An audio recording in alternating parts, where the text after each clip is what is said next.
and gentlemen, if you just tuned in, this is what we call your favorite morning match. Hey everyone, it's going to be a breakfast show on Facebook and all other social media platforms. Vooka. See you there.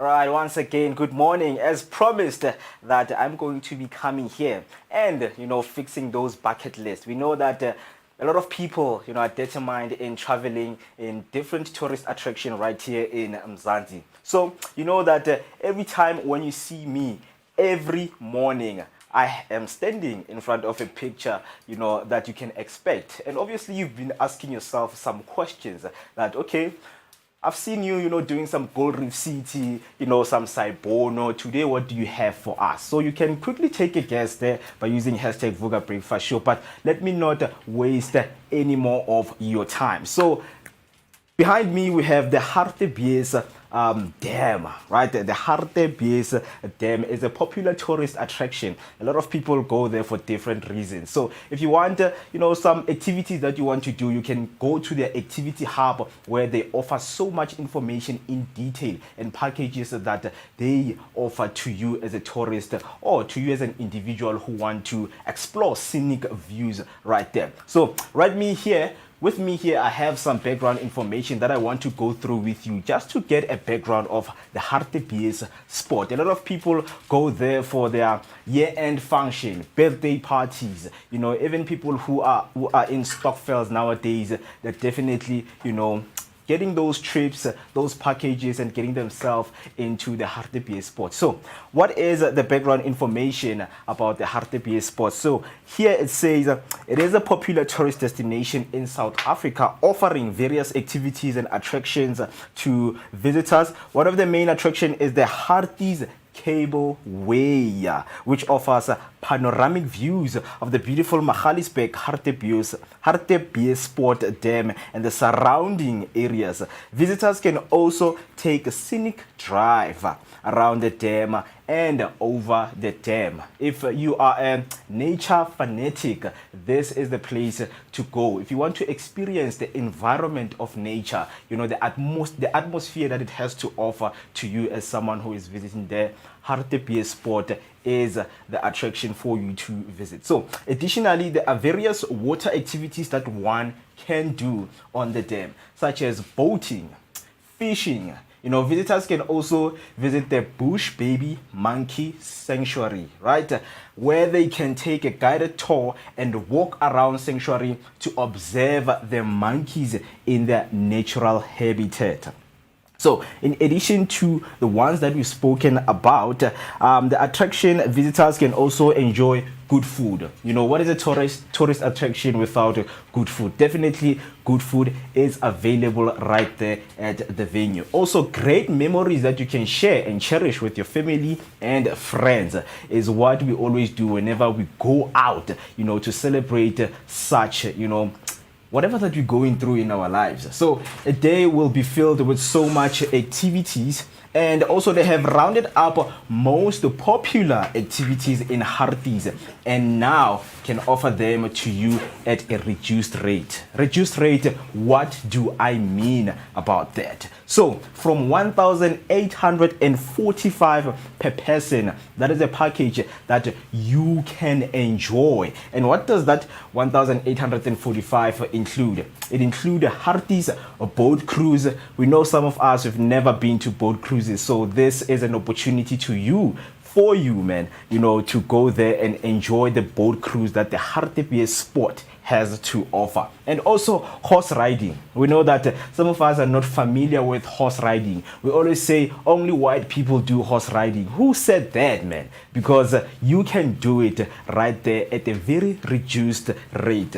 And another one is quad biking combo. So those are some of the activities that you can find yourself doing right there at the Hartebees Sport Dam. So just let me know, man, if you've never been there and if you've never ahead of some of the activities that they have added on the activity hub. So the simple thing that you can do, just go on Google, search Hartbeespoort Sport Dam, and then that information will be shared to you so that you can know more and explore what it has to offer. So I can't wait to hear from you guys right there.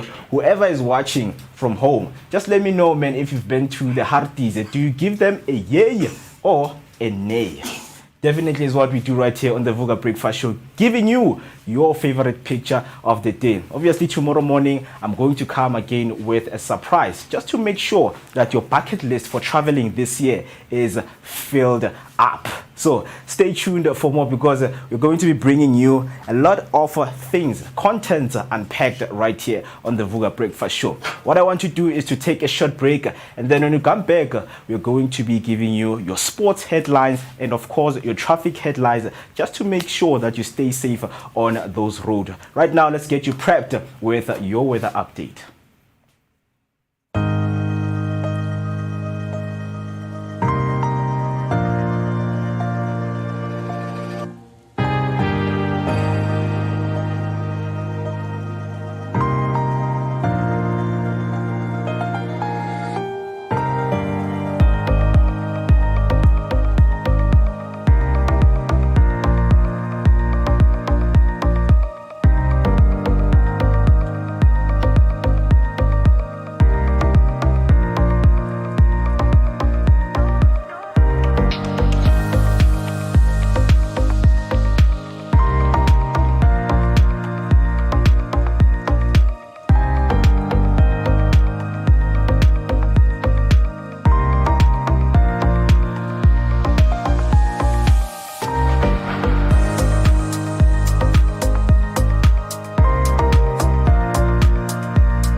Vooka Breakfast Show. We're out here in the heart of Soweto, Top Santon. This is right next to Zondi Hills, and just before you get to Broad Fisher Club. I'm out here. My name is Musi West. I'm out here with the one and only maximum temperature. I'm working my man. CC Shabanana Wakamazibugo, and of course our station manager, the one and only Panel Lyric. And we're traveling out here, man. This is what we do on the Vooka Breakfast Show. Yeah, you gotta get it fresh. We are fresh and nice. Now it's time to take the information to the people. Of course, like Mo just mentioned, do stay tuned, comment, like, subscribe, share your thoughts and your opinions and everything else in between. We're going to be coming to a street to do live near you, wanting to know what your thoughts are out there on the street. Of course, we've got TCO Wamazibugo with the traffic update. Right now, we are going to N1 southbound to make sure that whatever that you guys get, it is real-time information. Yes, sir. So, looking at Mukhorosi, we have robots that are not working right here, but the traffic is moving. We're going to look at when is your rush hour time, when people are from the work, or from school, Yes, right? sir. Yes, Gonna sir. give you your daily update. So do make sure that you stay with us. Mobile Vooka Breakfast Show. Yes, sir. Asante ya three.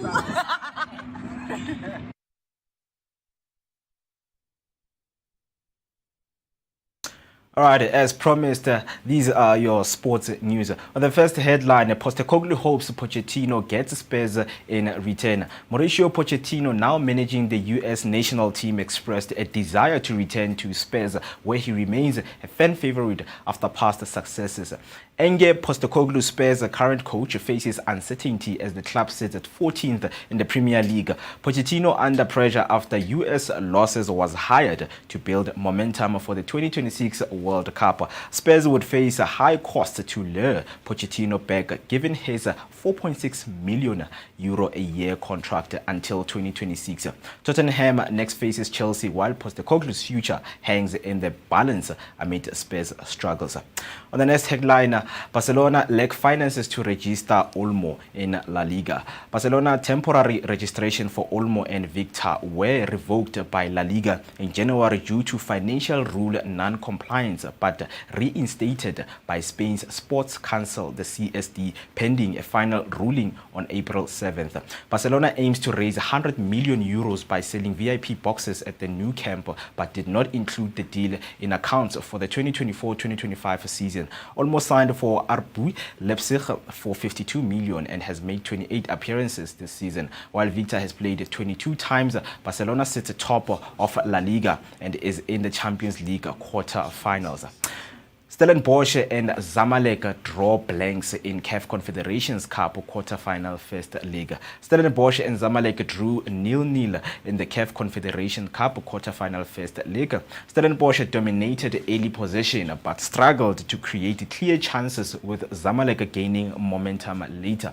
Goalkeepers Mohamed Musa and Sach Stephens made key saves to maintain the deadlock. Despite half chances from Andre de Jong and Mustafa Shalabi, neither side found the net. Stellenbosch now heads to Egypt for the second leg, hoping to secure a semi-final spot with a strong defensive display.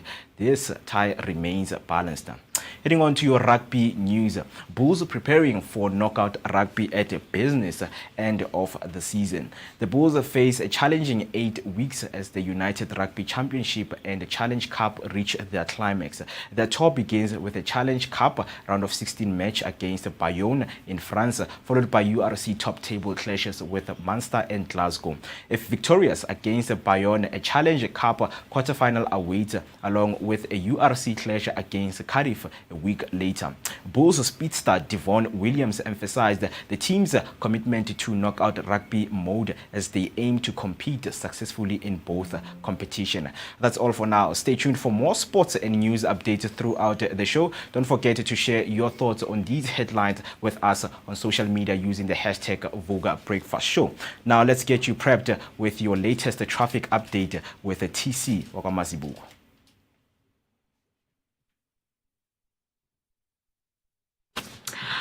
Grand Rising Mzansi. I hope you are still staying tuned with us and staying safe on the roads. Here is your latest traffic update. There is a stationary vehicle on the N3 northbound near the Geldernees interchange, right at the ramp leading to the M2. One of the 3 lanes is currently closed. There's an incident on the N3 northbound just past the London Road ramp leading to the London Road M54. 1 lane out of 5 is closed. There is also another traffic incident on the N3 northbound just beyond the London Road ramp coming from the Marlborough Drive M60. Drivers should exercise caution and expect potential delays in the area.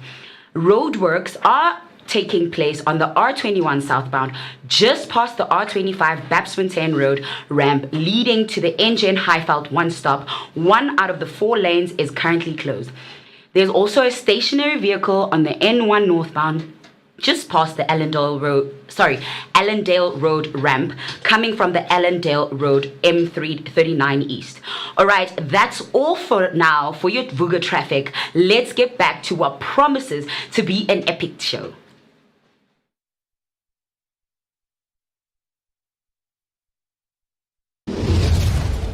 Hey family. Hi. My name is Tisiga Mazibugo Shabalala. My name is Moketi Maimane. My name is Musi Mist. My name is Ketua Ketumgunu. On the Vooka Vooka Breakfast Show. Every weekdays from 7 a.m. to 10 a.m. This is where we are going to have our topical discussion featuring various experts from different fields. We're going to take care of you and it's going to be amazing, man. Right now, I'm on the set of the Vooka Breakfast Show brought to you by the Blink-On Network. Do not forget to subscribe. That's Vooka Breakfast. See. There we go. Mavuga Amash.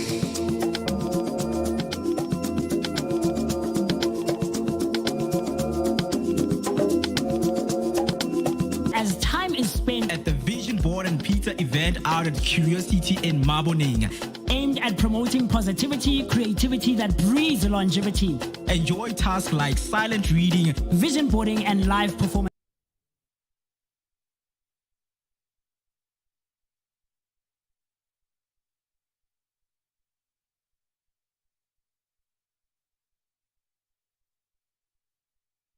Oh, yeah. Oh, sorry about that, man.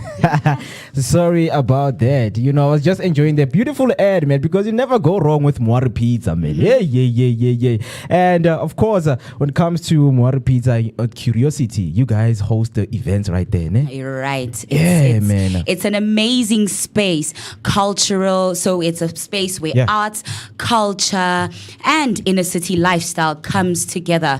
And you can go there to enjoy, tours. If you want to, explore the inner city better, get to know, they also offer tours to Soweto. Yeah. So, I mean, they can come and see us right here in the Vooka Breakfast Show studio.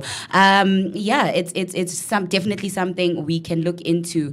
But it's definitely a space that I know I love going to because the community there, man, the human connection. We are human. That is one thing that you need to know. A message that is quite clear from Worry Pizza because, that's where we go to just get a slice of life in us. Yes, definitely. Slice of life. Yeah. It's Friday, guys. What's happening? Friday. Oh, my word. It's not Friday. Wait, it's not Friday. Oh, my God. It's okay. Wow. It's fake Friday. Wow. It's almost Friday, guys. Yeah. Quarter to Friday. I don't blame you, man, because I also feel like it is a Friday, man. A beautiful Friday morning. But yeah, guys, once again, a very good morning to you.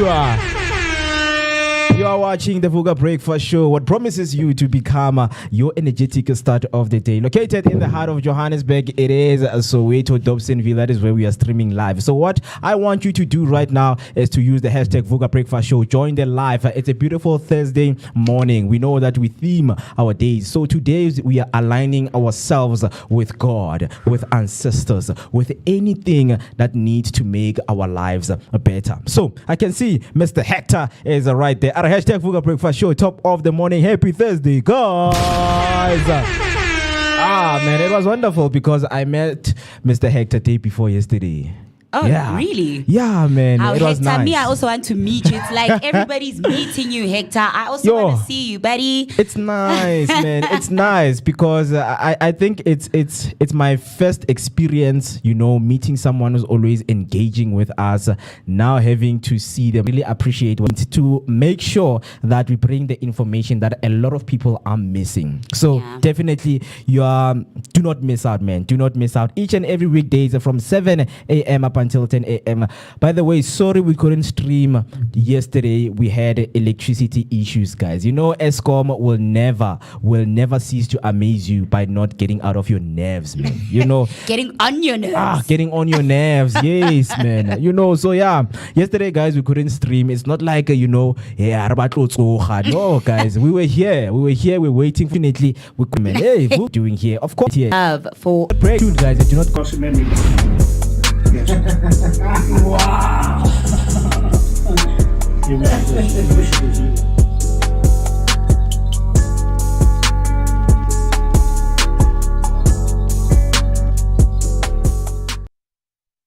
All right, back as promised, man.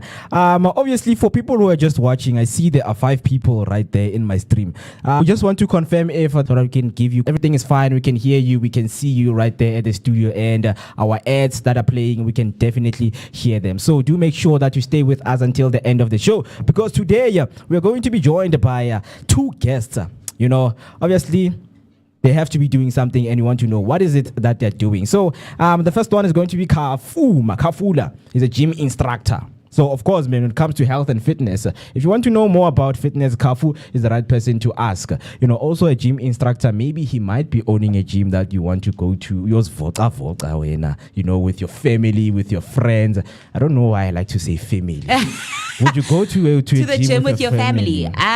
Like, hey, guys, that's Fugen Pela. I mean, there's clubs for running. There's clubs for cycling. So I guess if you wanna, maybe introduce something like health and fitness into your family, you can get them involved. I mean, sometimes some people do friends. So then your family is the next best thing that you have. So yeah. Yeah, sharing the closest things that you guys, can wake up to, like just going to the gym, doing yoga, Definitely. Things like that. So Kafuma Kafula is going to be here with us, joining here and having a conversation, of course, man, about everything that has to do with gym and how to keep fit in your daily basis. And the next one, as you know that Thursdays, we always have your pastors, whether you're a sangoma, a prophet, a prophetess. Thursday, it is the day where we actually invite them. Yes, Thursday is a specific day, but I have to share. I'm going to be joining us. Wow. Obviously, you're going to be sharing that word of word of wisdom, right? Spirituality. Spiritual, my child. You have been far from God. Today is the time for you to come back, right? And then Hector comes back. Armo, we needed you yesterday. As always, you say you're the generator. Pressure. As I am the generator, but now, we don't go live when there's no electricity. What kind of a generator are you, my guy? I'm under pressure now, So I always have to be stressed when there's no electricity because I have to come. I have to kick in, kick in, power supply and faith. But yeah, I'm back, man. I did the things that needed to be done. The generator, spoke to Eskom, right? They go Twitter. Hey, Eskom, come on, my man. You need to do the right things. And then he's coming back. TC will get a chance to meet you, guy. Big up, guys. Big up. Or you will get a chance to meet Hector. You will definitely. Okay, yeah, because he said, I think last week Friday he passed here and then he only met Dumsani. Here's the student. But, we were already gone home. So he passed on right here. So I was like, hey, man, it was going to be nice to actually meet him here. Right? So definitely, man, looking forward to meet everyone who engages with us right here on the Vooka Breakfast Show. So what you can do is to use the hashtag Vooka Breakfast Show. I'm just going to see your name right here because Mr. Hector is our beautiful resident, man. He's here with us. Thank you so much for being with us, Mr. Hector, and we appreciate that engagement. To anyone who's also watching, do make sure that you share the live, subscribe, press the notification button so that whenever we go live, you will be notified that the Vooka Breakfast team is now live and ready to bring you that epic morning show. And also on Facebook, we have Vooka Breakfast Show. Do make sure to follow us and comment down below, man, on anything that has to do, because when you follow our socials, you will know what we get up to, who we have tomorrow, who we had yesterday. So definitely do make sure that you do that. Also on TikTok, it's Vooka Breakfast Show, Instagram, Vooka Breakfast Show, and on X, it's Vooka at Vooka Daily.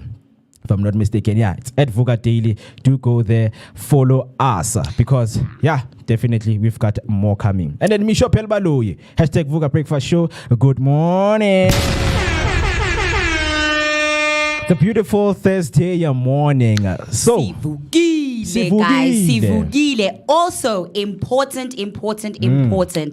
Guys, the Vooka Breakfast Show will be broadcasting live from the Rand Show again. So we will be at the Rand Show at the Nazareth Expo Center.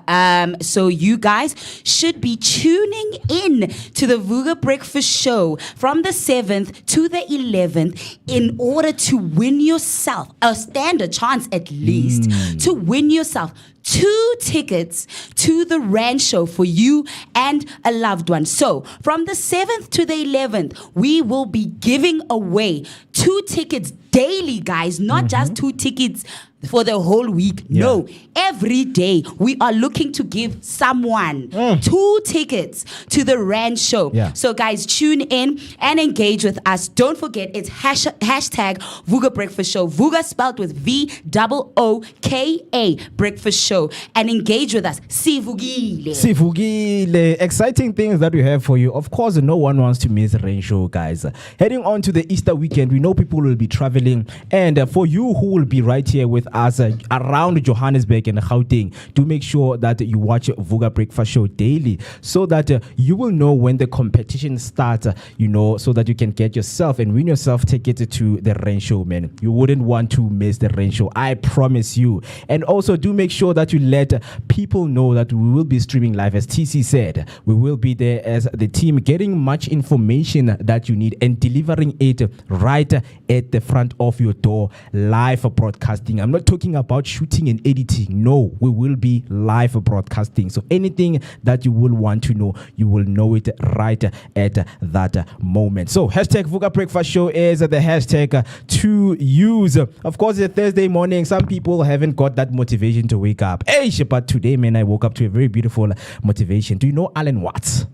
Alan Watts. Yeah, man. The name sounds familiar. I know of Alan Watts, yes. Yeah. So Alan Watts is this guy, man. He's an author, motivator, and he is a speaker, So he spoke about how other people, try to understand life while they have to feel life. So life doesn't need to be understood. You need to feel it. It's like a wave, and you don't need to carry the wave. Just let it flow, right? So some of the things can't define who you are, like your past. Your past is your experience. You need to grow out of it. So we have seen some other people defining themselves with their past. So today, this morning, do not do that, man. It is an inspiration and a motivation for you, of course, right there, to always, get the waves going, man. Feel the life. There's love. There's so many things that you can do.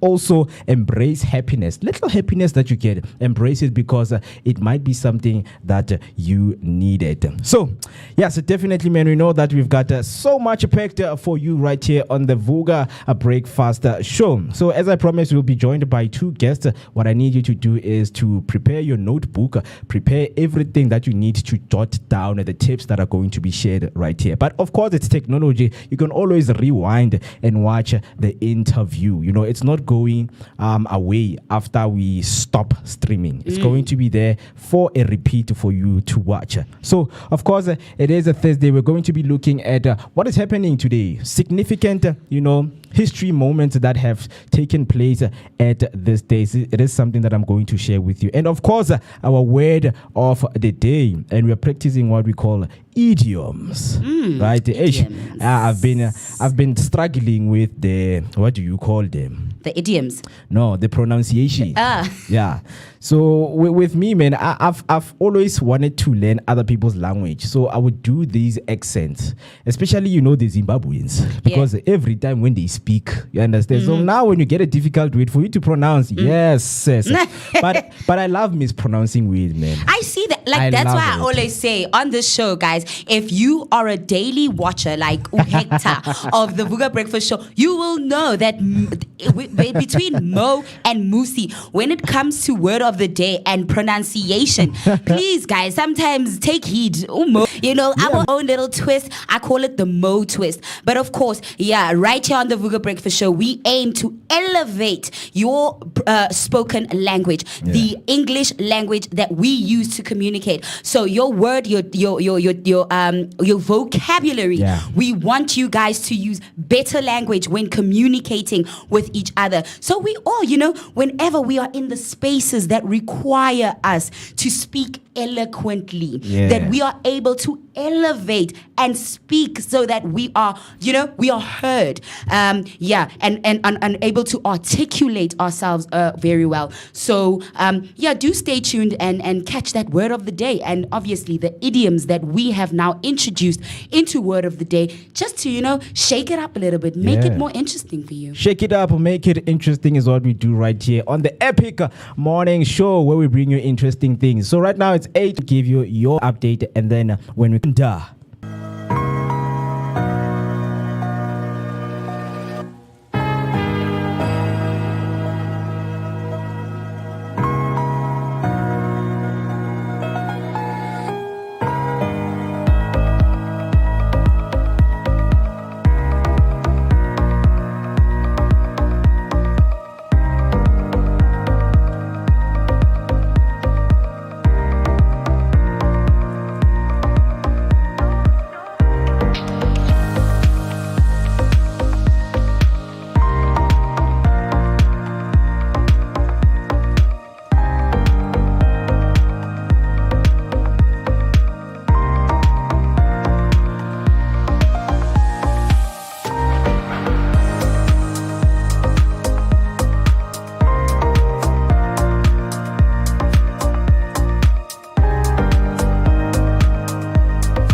Vooka Breakfast Show. We're out here in the heart of Soweto, Top Santon. This is right next to Zondi Hills, and just before you get to Broad Fisher Club.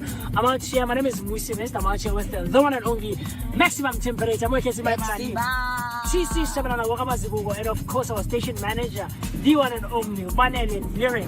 And we're traveling out here, man. This is what we do on the Vooka Breakfast Show. Yeah, you gotta get it fresh. We are fresh and nice. Now it's time to take the information to the people.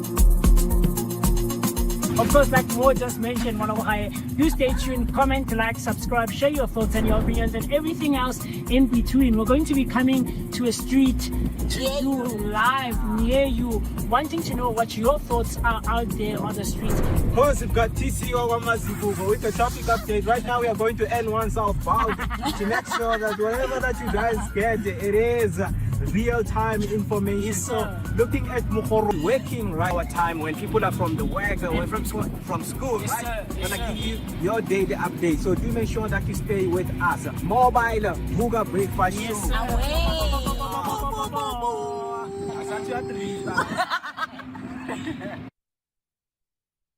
Alright, here are your top of the hour news. In political gaming VAT issues, emphasizing that VAT is paid by the three highest income categories. Despite opposition from DA, Parliament approved the 2025 budget, which includes a controversial half percentage point VAT increase. Godongwana assured measures to protect the poor, such as zero-rated food items. ANC Chief Whip Ndumiseni Ntuli dismissed the DA's demands as unreasonable and beyond the budget's scope. On the next headline, Bergview College to remain open. The Eastern Cape Education MEC Fundile Kade has decided to keep Bergview College in Matatiele open after initially planning to its closure over the handling of a rape case involving a 7-year-old Papel Kwekwe. The school filed a court application to halt the closure, revealing that police are investigating multiple suspects, including 2 taxi drivers, a janitor, and a family member. The reversal follows consultation and legal proceedings. The next headline, DRC peace is elusive amid regional tension as a scramble for resources. The Democratic Republic of Congo faces persistent conflict as M23 rebels backed by Rwanda capture strategic cities and displace millions. Root cause include M23 grievances of marginalization, external interference since the Rwandan genocide, and international economic interest tied to mineral wealth. Despite recent peace talks between DRC and Rwandan leaders calling for a ceasefire, challenges remain. Ongoing dialogue and addressing ethnic discrimination, armed groups, and exploitation are essential for stability. Sanctions against rebel-linked individuals have proven ineffective, sometimes worsening conflict. Only inclusive peace efforts can end the cycle of violence and resource-driven instability in the Eastern DRC. That's all for your news headline. Now, giving you your sports headlines recap. The first one, Postecoglou hopes Pochettino gets Spurs return. Mauricio Pochettino, now managing the US national team, expressed a desire to return to Spurs, where he remains a fan favorite after past successes. Ange Postecoglou, Spurs current coach, faces uncertainty at the club, which sits at 14th in the Premier League. Pochettino, under pressure after US loses, was hired to build momentum for the 2026 World Cup. Spurs would face a high cost to lure Pochettino back, given his €4.6 million a year contract until 2026. Tottenham next faces Chelsea, while Postecoglou's future hangs in the balance amid Spurs' struggles. The next one, Barcelona lack finances to register Olmo in La Liga. Barcelona's temporary registration of Olmo and Victor were revoked by La Liga in January due to financial rule non-compliance, but reinstated by Spain's Sports Council, the CSD, pending a final ruling on April 7th. Barcelona aims to raise 100 million the new camp by 2 times La Liga and is in the Champions League quarter-final. Stellenbosch and Zamalek draw blank in a CAF Confederation Cup quarter-final first leg. Stellenbosch and Zamalek drew 0-0 in the CAF Confederation Cup quarter-final first leg. Stellenbosch dominated early possession but struggled to create clear chances, with Zamalek gaining momentum later. Goalkeepers Mohamed Musa and Sage Stephens made key saves to maintain the deadlock. Despite half chances from Andre de Jong and Mustafa Shalabi, neither side found the net. Stellenbosch now heads to Egypt for the second leg, hoping to secure a semi-final spot with a strong defensive display. The tie remains balanced. On rugby news, the Bulls are preparing for knockout rugby at business and at the end of the season. The Bulls face a challenging 8 weeks as the United Rugby Championship and the Challenge Cup reach their climax. Their tour begins with the Challenge Cup round of 16 match against Bayonne in France, followed by URC top table clashes with Munster and Glasgow. If victorious against Bayonne, a Challenge Cup quarter-final awaits, along with a URC clash against Cardiff a week later. Bull speedster Devon Williams emphasized the team's commitment to knockout rugby mode as they aim to compete successfully in both competition. That's all for now. Stay tuned for more sports and news updates throughout the show. Don't forget to share your thoughts on these headlines with us using the social media hashtag, which is the hashtag Vooka Breakfast Show. Now let's get back to our epic morning show.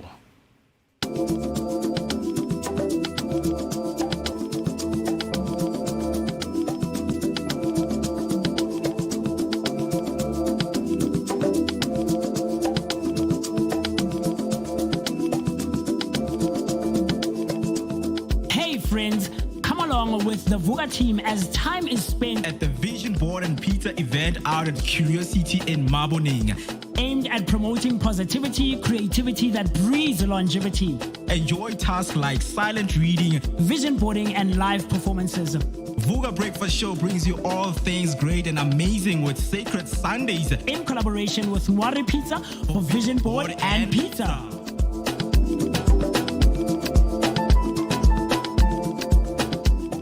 Right, once again, welcome back, and still a good morning. You're watching the Vooka Breakfast Show, and those were your news headlines and a recap of your sports headlines. Tell me what you think by using the hashtag Vooka Breakfast Show. We are live on YouTube, and you can follow us on all social media platforms. We are Vooka Breakfast Show, and on X, we are at Vooka Daily. Do make sure that you get on that and let people know. Here, my name is Go. Are you still good on this beautiful Thursday morning? Oh my goodness, Mo. The energy that I have is high. Warm, but not warm. We are definitely about to keep you fired up right here on the hashtag Vooka Breakfast Show. Hashtag Sivugile, so Vooka Nati Mzansi, and whoever else is watching from wherever else you are watching from. Yeah, and every time when you go to the break, we're going to give you a latest weather update just to keep you warmed up and ready for the rest of the day. And before the break, as we promised that we always share what happened today in history. Of course, it's not something that will happen tomorrow, but it's something that has happened in the past. It's a significant memory that has been shared with us, throughout the time. Of course, there are ones that and go through daily, so that you can get yourself educated with some historical moments that have taken place. So with me right here, I have some that I want to share with you, right? So we know that in history, there are always things that are happening, especially this day, whether it's 1844, 1672, but on 4th April, something happened that served as a significant memory and has been jotted down as the most historic moment. So let's go on to the first one. So today in history, on April 3rd, right? It's the 3rd of April today, ne? Yeah, I don't know my calendars also. Yeah, 3rd April 1973. The first mobile phone call was made 40 years ago today, guys. The first mobile phone call. The call that you just made this morning, the call that you just made yesterday or whenever was made today. It was made today. So Motorola employee Martin Cooper made history by placing the first mobile phone call using a prototype of the Motorola Dina TAC 8000 in New York City, marking a pivotal moment in the evolution of mobile technology. While the content of the call, likely something practical, is not as iconic as earlier first communications, the event symbolized the potential of mobile connectivity. It took another decade for Dina tech to reach consumers, and mobile phones only became dominant over landlines 2 decades later. Today, mobile phones have transformed into versatile devices far beyond their original purpose, with Motorola's mobile division now under Google's ownership. Very interesting, man. The first mobile phone call was made 40 years ago today. So definitely there's a lot to learn from that. And then on the next one, Unabomber was arrested. On April 1996, this day, Theodore Ted Kaczynski was arrested at his tiny cabin in the woods outside Lincoln, Montana. The arrest brought to a close a nearly 18-year-long manhunt for an elusive figure known as the Unabomber.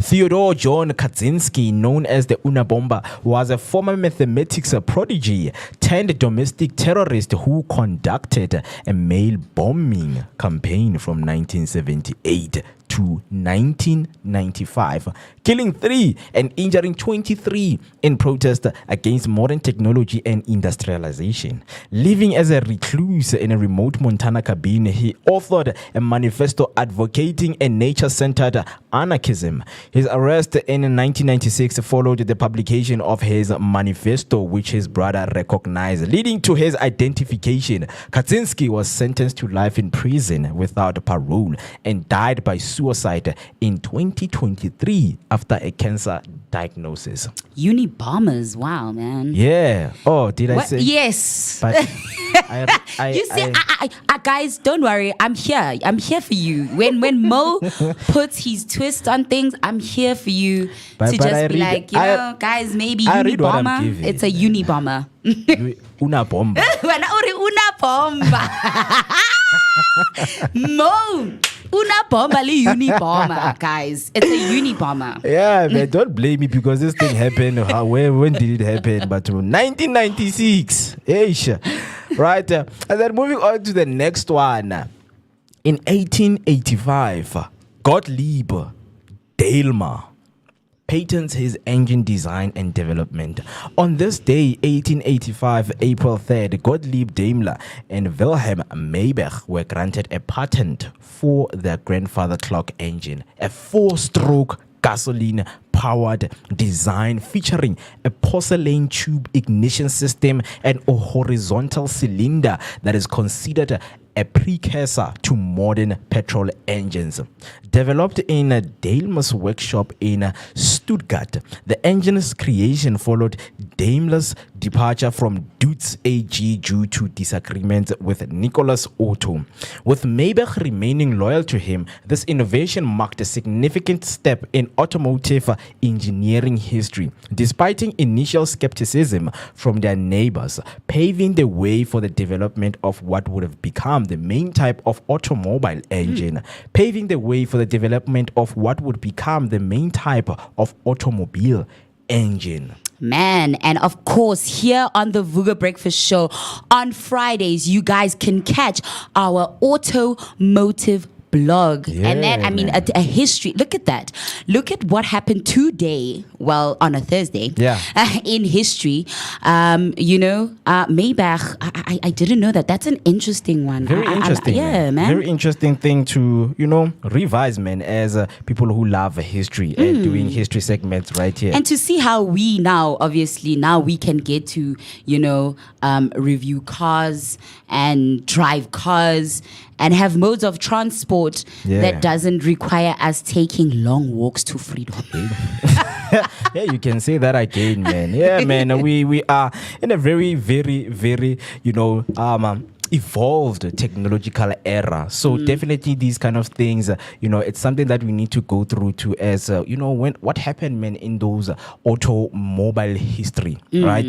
So that we can know the history of why we are here in terms of the technology that we see in our cars. So very interesting. So before we move into celebrity birthdays, we know that every time we remind you of the day of the calendar that we are at. So today is the April 3rd, 2025, right? So the number of days into the year, today is the 93rd day of the year. Yeah, we are 90. So we are left with 273 days left until we end the year. Was that December? Was that December? It's April and already you are wishing the year away. No, guys. Can't wait for December, man. You know, December brings the vibes, man, right? It's the 2020 vibes. You feel me? 2020 vibes, okay. 2020 vibes, man. So obviously we're going to end this year with a vibe. So we need to bring those vibes. We're still in the beginning. So let's enjoy. Let's enjoy the year, man. Let's enjoy. And of course, you know, April is the financial year end. Yeah. So, you know, I know that here on the Vooka Breakfast Show, we do try and keep you updated with some personal finance tips and experts. So you can tune into that every Tuesday, right? Up fine month. So right, it's going to be your financial year end. So SARS will probably be looking for, especially if you're running a small business, you know, you might be having to do your tax returns soon. And guys, maybe certain things, that's why we had the budget speech recently, things will be going up, and certain financial tariffs will be coming into effect, and so you should be mindful of that. And maybe, I don't know, at your workplace, if you are employed, are you getting an increase? I mean, because the standard, the cost of living is going up, so at your workplace, maybe they should also be giving you an increase, or maybe reviewing your salaries as well. So notable things that should be going down right now. Definitely, because we love to see that even the budget speech, when the 0.5 VAT increase was proposed, yes, a lot of people are opposing it, but now they're promising people with the zero VAT related things, including the food. So nothing is going to increase on food, as they are stipulating on the VAT increase. So definitely it's something that you need to get informed on. So, that we always have celebrities who are growing up today. So, also you can let us know which one of the celebrities, that is growing up by using the hashtag Vooka Breakfast Show down there on the comment section. So, today, Eddie Murphy is growing up. Ooh. Eddie Murphy. Hey, we're saying one thing, at least, Mo, there's no master of pronunciation, but at least when you enunciate your words, we can hear what you're trying to say. Yeah, at least you can get the direction, rather than saying Eddie Murphy. We are here. I'm here with you, brother. Right. Here with you. Yeah, man. So Eddie Murphy is growing up today, guys. Murphy, right? I was born on 1961 in Brooklyn, New York, United States. And today he is turning 64 years old. And an interesting fact about Eddie is that he earned many nominations during his career as an actor. His performance on The Nutty Professor, Trading Places, Beverly Hills Cop series, and 48 Hours earned him Golden Globe Award nomination. And known as Edward Regan, Eddie Murphy, an acclaimed American comedian and actor, is celebrated for his clever humor and memorable portrayals of amusing characters, from performing stand-up acts as a child to earning his breakthroughs role in television comedy. Murphy's ambition and creative personality propelled him to stardom. He has garnered numerous accolades, including a Primetime Emmy Award at the Mark Twain Prize for American Humor, as well as an Academy Award nomination for his personal life. Today, I remember I had a crush. I had a young crush on Young M.A. when Young M.A. was fresh in the game. I was just like, but that's the one. That's the one that hooked me. That's the one that hooked a lot of girls, man. I can attest to that, man. A lot of girls had, and still have a crush on Young M.A., man. Because I remember making an appearance in this. Do you know Drewski? Drewski? Yeah. Yeah, so she appeared on this, reality show, Drewski. So one of the girls who's participating there is a Young M.A.'s ex. Ooh, oh yeah. Right. I think... So Young M.A. is like, bro, what you doing now? Because you used to date, so now you're into guys like, hey, I'm doing for the bag. I'm doing it for the bag. Right. I remember there's a song by Young M.A. called Sober Thoughts. I think in the Young M.A. kind of throws a little bit of shade to that. Yeah. So Young M.A. was born today in 1992, and she is turning 33 years old. So interesting fact about Young M.A. is that she is a lyricist and a rapper known for her YouTube hit Brooklyn Chirac Freestyle, debut mixtape Sleepwalking, and project Her Story. Tomboyish in her youth, she also played football. Real name Katora Marrero, known as Young M.A., is an American rapper, lyricist, and YouTube star celebrated for her hit single like Ooh and the Hot Sauce, specializing in underground hardcore rap. Starting her journey at age 9 in Brooklyn, she declined a role in Empire to focus on her music career. Wow. Honored as Forbes Hip Hop Crash Princess in 2017, she has received praise from artists artists like 50 Cent for her authentic style, publicly coming out as a lesbian at 18. Young M.A. has used her music to positively address the LGBTQ plus topics and challenge societal taboos. Happy birthday. Me Yeah. and fellow rainbow person. Another celebrity that is growing up today is Leona Lewis. Lewis. You know, she was born this day 1985 and she is turning 40 years old. Interesting fact about her debut single Bleeding Love topped the charts in multiple countries. Leona Lewis, a British singer, songwriter, actress, and animal welfare campaigner, gained fame by winning the X Factor with her single charts. Her awards and I can still think, what is your age? But yeah, Bleeding Love was one of also my faves. So today, Nji, I can see my faves are out here birthday. My faves are out here birthdaying. Happy birthday to them, man. Hit me with a boom, boom, boom. There you go, Mo. yeah, that's all for our celebrity birthdays. And for whoever who is growing up and you know someone, it happens that you know someone who's growing up today, just wish them a happy birthday and give them a shout out right here so that we can do the honors for them.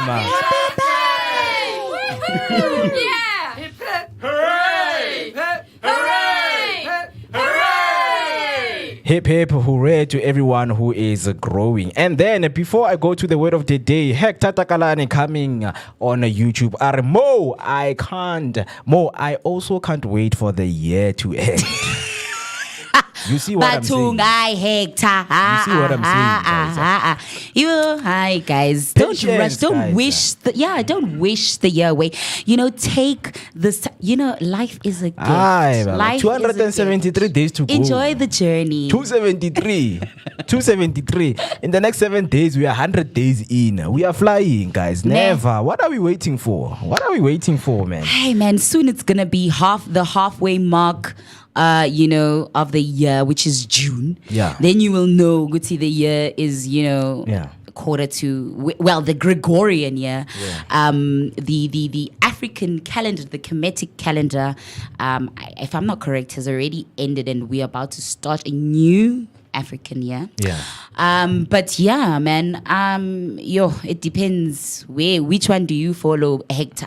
If maybe you are following the Kemetic African calendar, maybe you would have just been starting your year right now. Yeah, definitely, man. Yeah, so Mr. Hector, you need to look into that, man. Gregorian, maybe the year is ending or starting. So look for another one that speaks to the year that ends, man.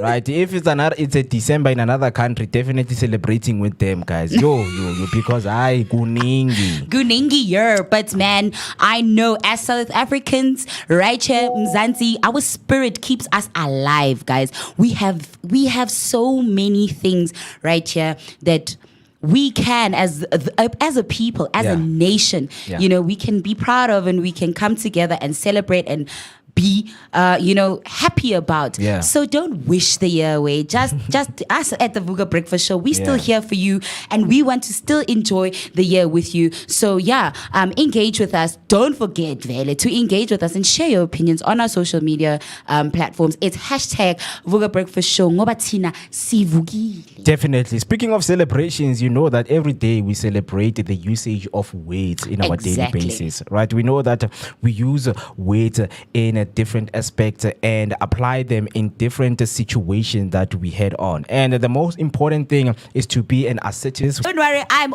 right there. Obviously, crepidarian, so that you can get ERCR noun. Ultra. I on things for a reason. If you can just. But you economist who accused him of oversimplifying complex issues. Right?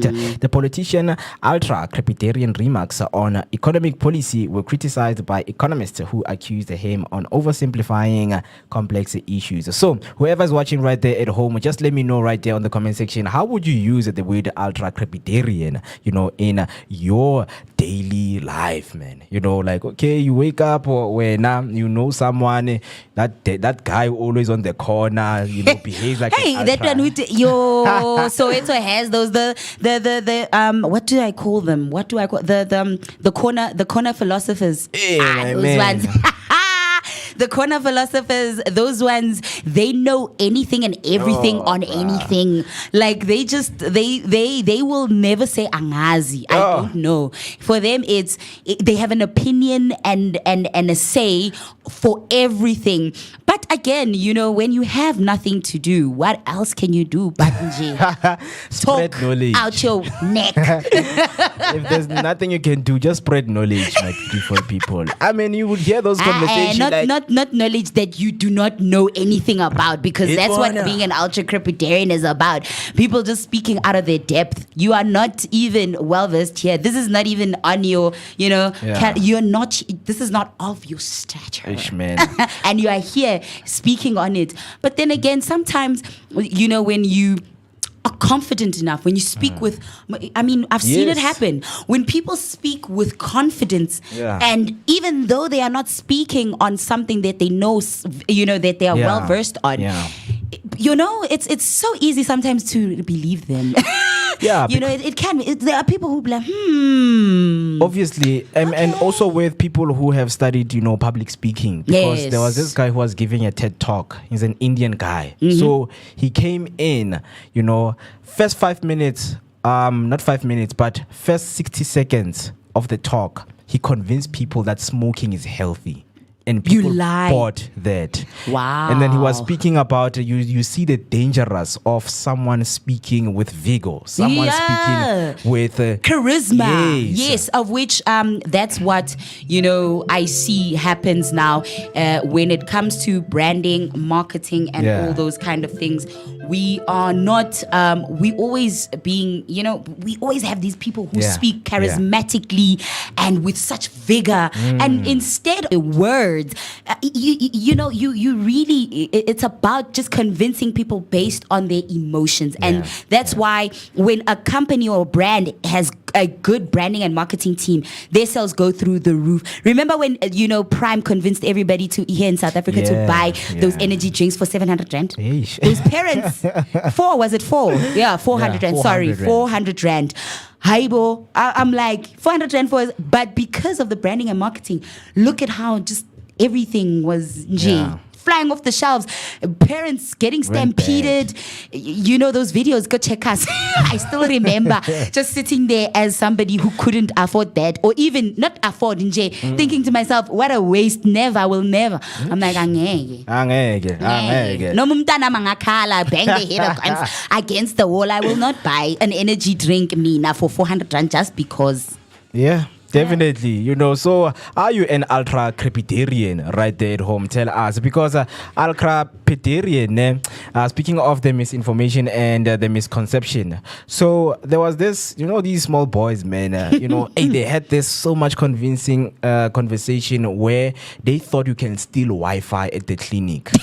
So it's free Wi-Fi. Yes. So the conversation is like, Ntwana, do you know what to Wi-Fi? So when they go to the clinic, they connect. I get it, they don't understand. So when they get connected, they're like, and they're like, yo, boy, you literally stole Wi-Fi.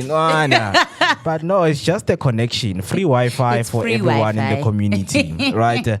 So yeah, definitely that is our word of the day, ultra crepidarian. So, just tell us how you can use it in your daily basis. That is where we're going to end it right here with our word of the day and today in history. And our guest just walked in. So much is going to be shared right here. So stay tuned for beautiful conversations and do make sure that you're going to learn informative things that you can use on your daily basis. So today we're going to be having Dr. Mandlesilo, who is a pastor, is going to be sharing more wisdom with us.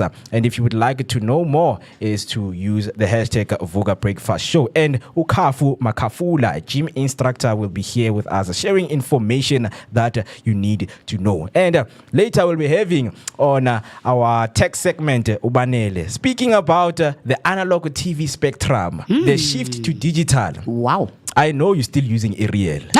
Ubani, no. I don't even have a TV, Mo. Okay, I don't watch the regular television programming, It's chai. guys. It's If you're still using Ariel, it's chai. but It's chai. yeah, but I mean, there are people that you don't forget that Yeah. we still have people in the emakaya, here, right here in the townships that still have uskupe qolo is what I call it, that TV that has the hump at the back, your old school analog TV. Yeah. They still have it, and there's still people who use the in an aerial, but I know that the SABC, there were people that you had to go and register at your local post office to get moved over, to the, a satellite TV. But Angazi, have you guys, who still, I want to, if you are still using analog TV, I want you to comment so Ubanele can, school you, ganani, moving over to the digital age. Catch up, catch up. Yeah, definitely. That's what we're going to be unpacking right here for you on the Vooka Breakfast Show. So what we're going to do right now is to take a short break, and then we'll come back. We're going to welcome one of our guests who have just joined us in the studio. For now, this is your latest weather update.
My name is Moketi Maimane. Catch us every weekday morning, Monday to Friday, between 7 and 10. Right here on the Vooka Breakfast Show, brought to you by the Blinko Network. Always bringing you the best content possible. Vooka Nati, wake up with us and kickstart your day on a great note.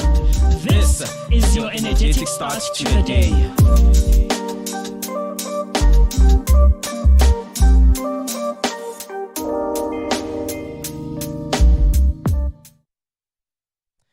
All right, 14 minutes till we hit 9 o'clock and you're still watching the Vooka Breakfast Show. My name is Mwikiti Maimane. And the simple thing for you to do is to follow us on our social media platforms. We have Vooka Breakfast Show on YouTube, Vooka Breakfast Show on Facebook, and Vooka Breakfast Show on Instagram and TikTok. When you go to X, it's at Vooka Daily. And as promised, that we will be bringing you our first guest, which is Dr. Mandlesilo, who is a pastor, a medical doctor, special neurologist, author, Confessions of a Pastor KD, and a motivational speaker. So what we're going to do right now is to head over and welcome him right here on the show. Mr. Mandlesilo, welcome to the Vooka Breakfast Show. Siagwamugela.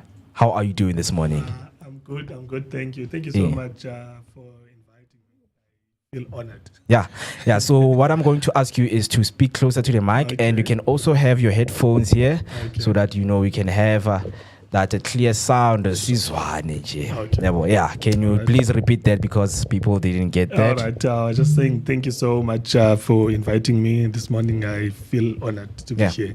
Greetings to you and greetings to all the viewers at home. Yeah, thank you so much for taking the time to be here with us, because we know that on Thursday we theme them as spiritual alignment. Yes. Right. So it is an honor to have you here, because a lot of people are having misconceptions, and you are a pastor, right? So before singing deep into the conversation, can you please let someone who is watching and listening who doesn't know more about you, just a brief introduction of who you are, what you do, and where you are from? All right. Okay, so my name is Simpio Mandlesilo. I come from a small area in Bizana, Eastern Cape, very rural area. Most of you probably never even heard about it, but it does have some important people who are coming from there. For example, Winnie Madikizela Mandela, the late, she was born there in Bizana, and also the late ANC stalwart Oliver Tambo was also born in Bizana. So it's small, but it has produced giants. So I'm from there. That's where I was born, and basically, then my dad was a parent's part of them. We actually grew up in Mount Elif, even though I was born in Bizana. Mount Elif is just very close to Bizana. It's also in Eastern Cape. It's also a rural, dusty, poor town, if I can put it that way. Then that is where I basically did all my lower grades, and even high school. I did it there. So where I grew up, it was, we call it a mission place. That's what we call it. It's where a pastor stays. So a pastor you'll move from your home. So he moved from his home in Bizana, got a calling, and then he went to Mount Elif, and then we had to move with many of them in total. And you can imagine raising 8 kids from we're calling it Inkongozelo. When we grew up, Inkongozelo, it's when you take a sauce or a side plate and then you put coins there, the offering. So we called it Inkongozelo. So that's how we survive basically. So we grew up in abject. So I was really smart in terms of the studies. I was that guy that the teachers, when they when they're asking a question, they'll ask everyone, and then at the end they'll say, "Tell them, my boy," and then I'll stand up. That kind of bright one in the class. I was that kind of a guy, and I something that I put in my book also, that because I was gifted in terms of the books, that also helped me, because the kids who were coming from rich families, but who were not that gifted in terms of them being smart, they would ask me to assist them with their homework, and in turn they will pay me with the lunchbox. So I was able to survive that way. And then I got a scholarship when I finished matric. Then I went to study medicine in Cuba. Stayed there for 6 years. Came back University of Cape Town. Then I started internship in Eastern Cape, and then I've worked in many places. But currently I'm working here in Joburg at Netcare Pioneer Hospital, which is right here in Krugersdorp, and Life Flora Hospital, which is here in Florida. And then I've also started a church. Well, it's not a new church basically. It's a branch of a well-known church. So it's a branch of Apostolic Faith Mission. So it's a church just more like Assemblies of God, like Full Gospel, call them the Pentecostal churches. So I started a church about 3 years ago.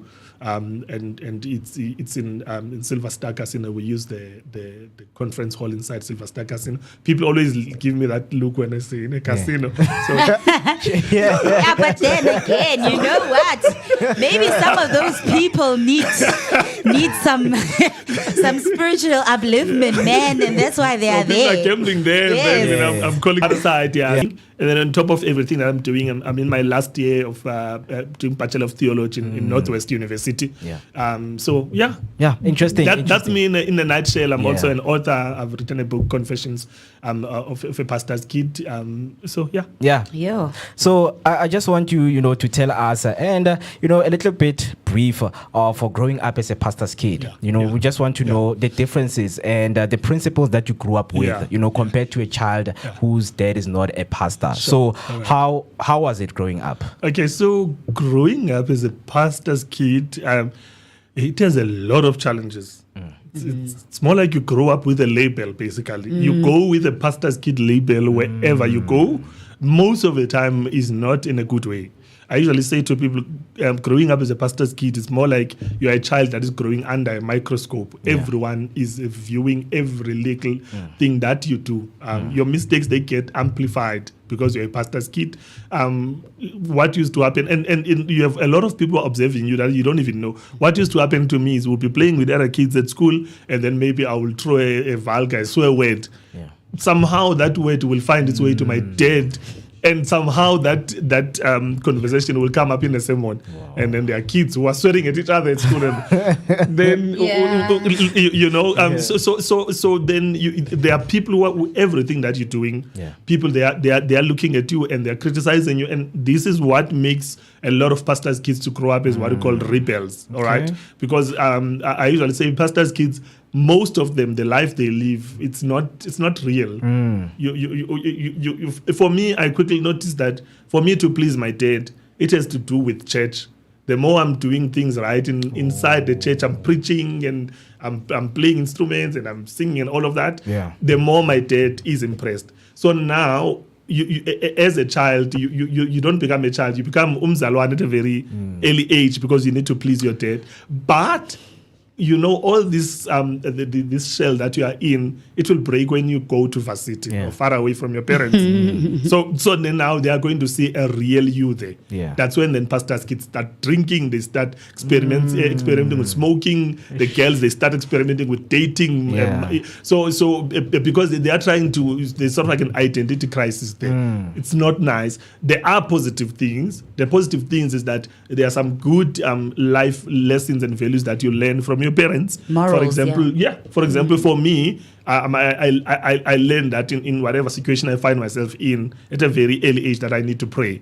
And that helped me. I mean, when I was in Cuba, which was a communist country far away, whenever I was in trouble, I knew that I had to pray. And that is what has guided my life. And basically, in everything that I'm doing, prayer is one thing that is just up there. And I learned that from my dad. And also, I never thought I would go into ministry, being a pastor. That's why I went to medicine. I did medicine because it's far away from being a pastor. But either way, you're healing people, right? Yes. I mean, either way, you are in the business of healing people, and I think that for me, it aligns. Whether or a doctor, find like something you are and in the home with you to be to five. Same in Chihuahua. He was the same loving father in whether I'm at church or whether I'm at home. So I did not experience it that way. But one thing that I experienced was when I grew up, I felt like I was forced to be at church. So I had kids like we're all in Sunday school because they would say toys because the church was at home. So I had to be at church and I had to deliver. When I say deliver, it means that if someone needs to share the word, I had to step in. If the person who plays keyboard is not there, I had to step in. If they need someone to lead the service, I had to step in. So that is why then you find that pastors' kids, they grow up able to do a lot of things because it's not like it's your choice, but at that stage when you're growing, you are forced to do these things. But when you speak to pastors' kids, most of them, they will tell you that they start well, doing everything that the parents are telling them to do. Then they go to varsity or far away. Then they start to go astray. Some of them, they never come back. They go astray. Some, they even die in the process. Yeah. But most of pastors' kids, they usually do a comeback. And the comeback is not done by the parents. The comeback is done by God because the parents have been praying for them. Then what happens is they start to have a personal relationship with God, whereby now they go to church because it's a personal conviction. They've had an encounter with God, and now they accept Jesus and they become saved, not because of their parents. And then some of them, or most of them, they end up even being pastors because of the calling of God over their lives, of which they never knew that it existed. It's only later when you realize that, no, hang on, man, this thing is in me and I cannot run away from it. As I say that, even when it comes to myself, I mean, it took me, as I say that I started church like 3 years ago. Why I started 3 years ago? Because I've been running all this time. I could not believe that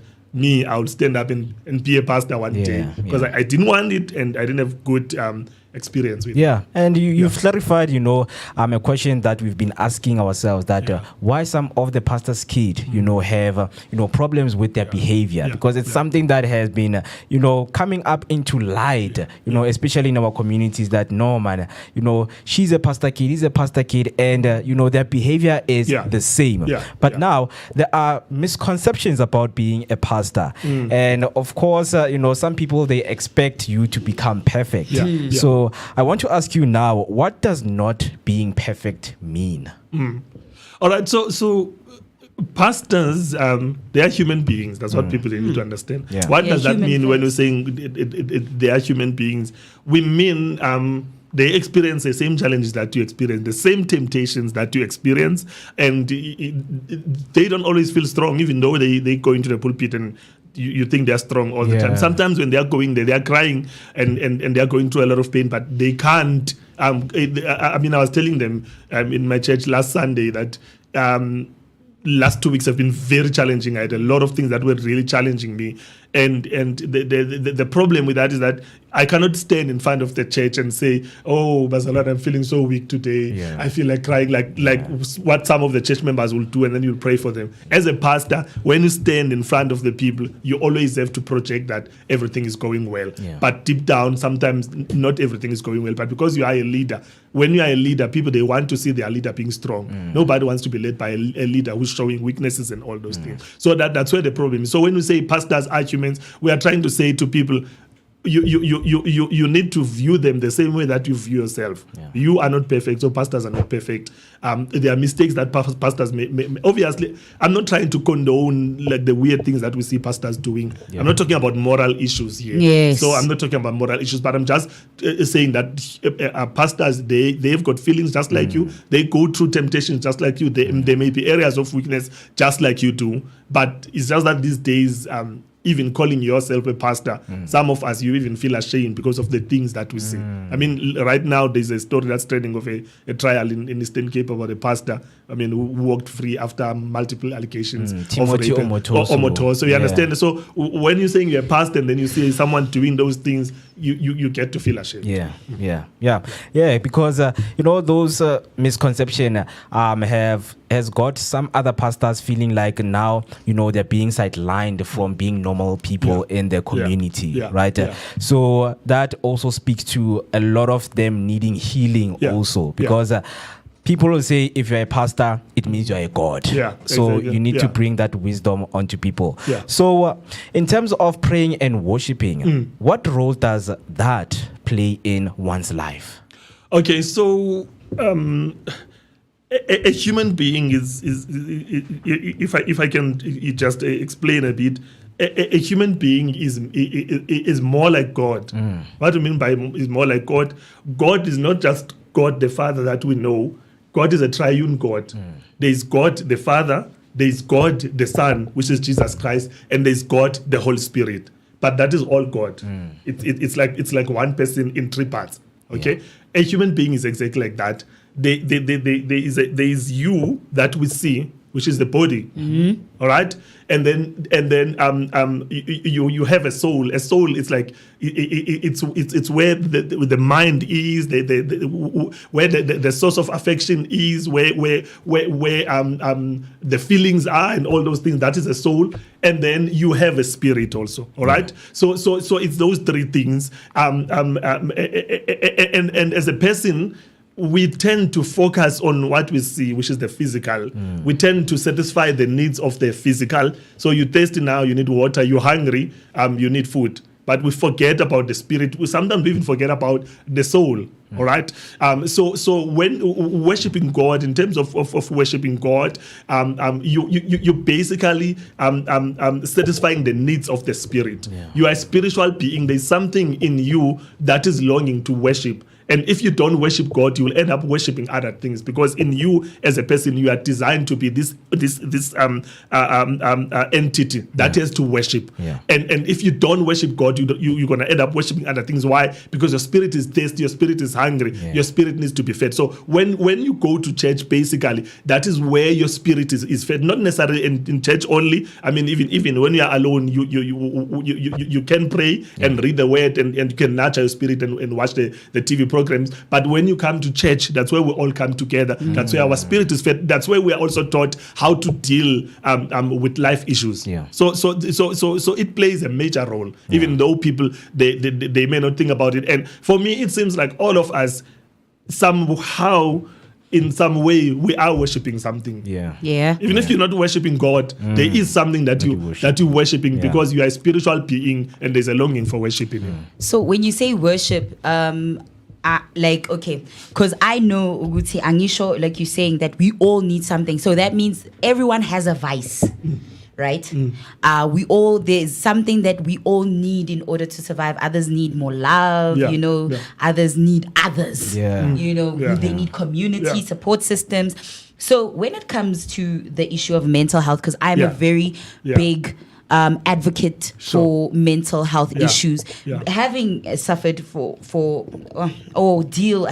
deal with some of them myself. So when you, as a pastor, when you in your ministry, and when you are approached by people going through stuff, right? And then you also have, as a doctor, you have to heal people through medicine and so how do you align, in your opinion, how can we align the two to help improve how we deal with mental health in the country?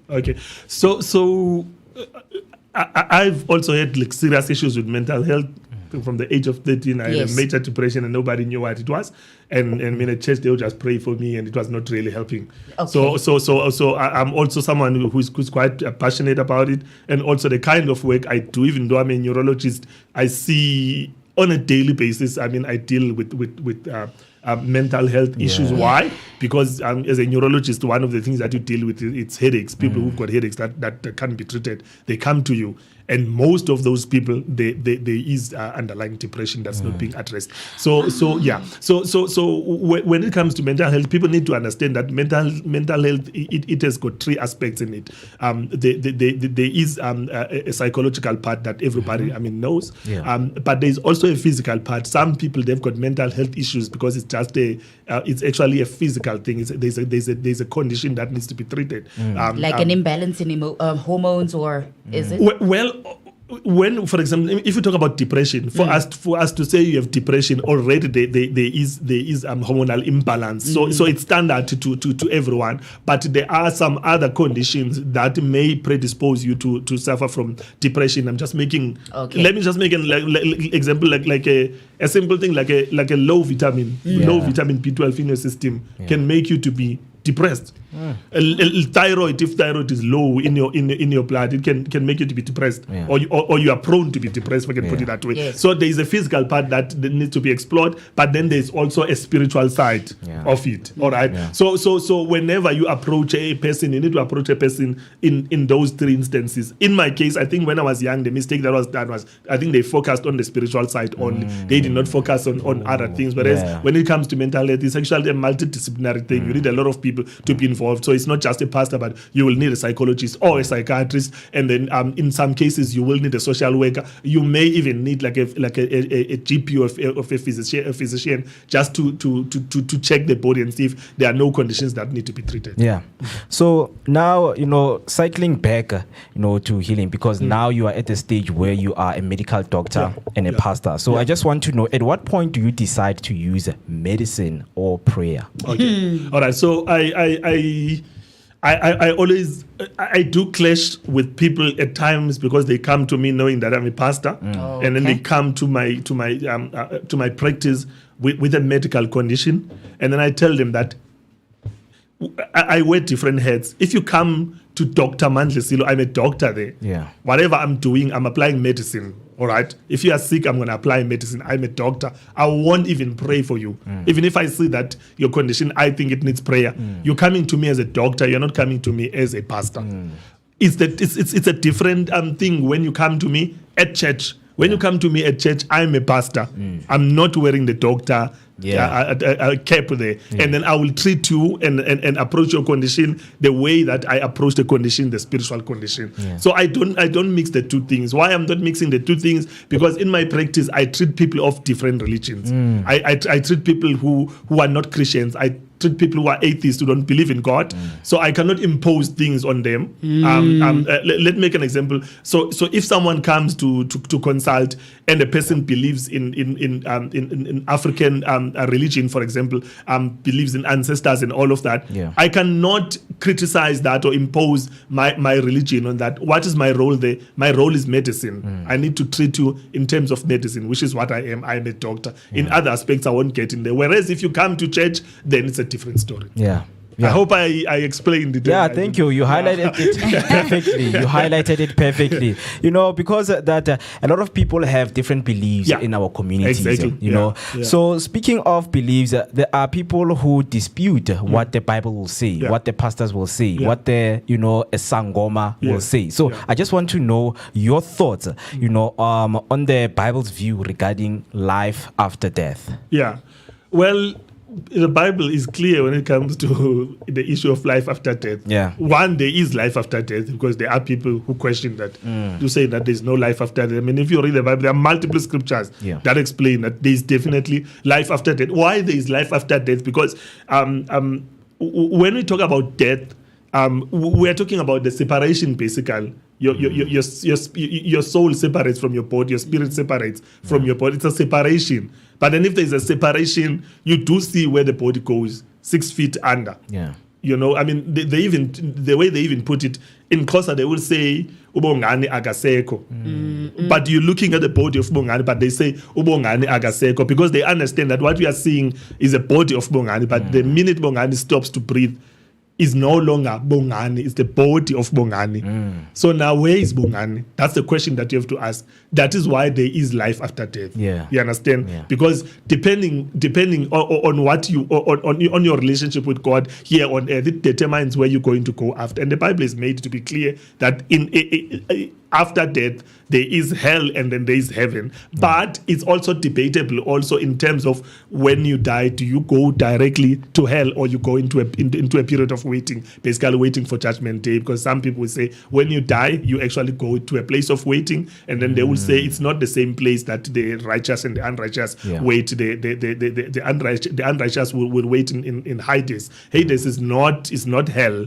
It's Hades. It's a place of the dead, but for the unrighteous. And then the righteous ones are waiting in paradise. That's not heaven also, but it's the place where the righteous are waiting. What are they waiting for? We are waiting for two things, basically. We're waiting, one, this is obviously this is from my worldview, as because some people will believe other things, but this is from my worldview and how I've been taught that we're waiting for two things. One, you're waiting for the coming of Jesus Christ when there's going to be a resurrection, which is what we call rapture. And then the second thing that we're waiting for the judgment day. And judgment day, all of us are going to be judged. All of us are going to stand in front of God, and we are going to be judged on the things that we did here on earth. So the belief is that whatever you're doing, it's being recorded here on earth, and one day you'll have to account. I love that we're talking about life after death. And we are talking about it in the Christian sense because I want you right now, Gangisho, to maybe, give me your perspective or opinion on this. Because isn't it when they believe one has now departed from this world, they now go on to the next world, and what as there this, it seems to be, I don't know, I can say feud between Christianity and African spirituality, where where churches will be like, amadlozi are not a concept, but will then turn around and say there's life after death. Okay, all right. So it's not a feud between Christianity and African spirituality per se. It's a feud between religions. Why am I saying that? Because if you go to other religions that are not Christians, they will tell you that when a person dies, a person reincarnates. So you die, and then you can come back as a different person, living as in a different way. Of which you, in African spirituality, you will question that. You will have an issue with that. That is there really thing as reincarnation? So if I die, it means that I'm still going to live again, but I'm going to live maybe in another era. Maybe I'm going to surface in 2050, and I'll maybe surface as even a white person because I'm reincarnated. It's different world views, and in different religions.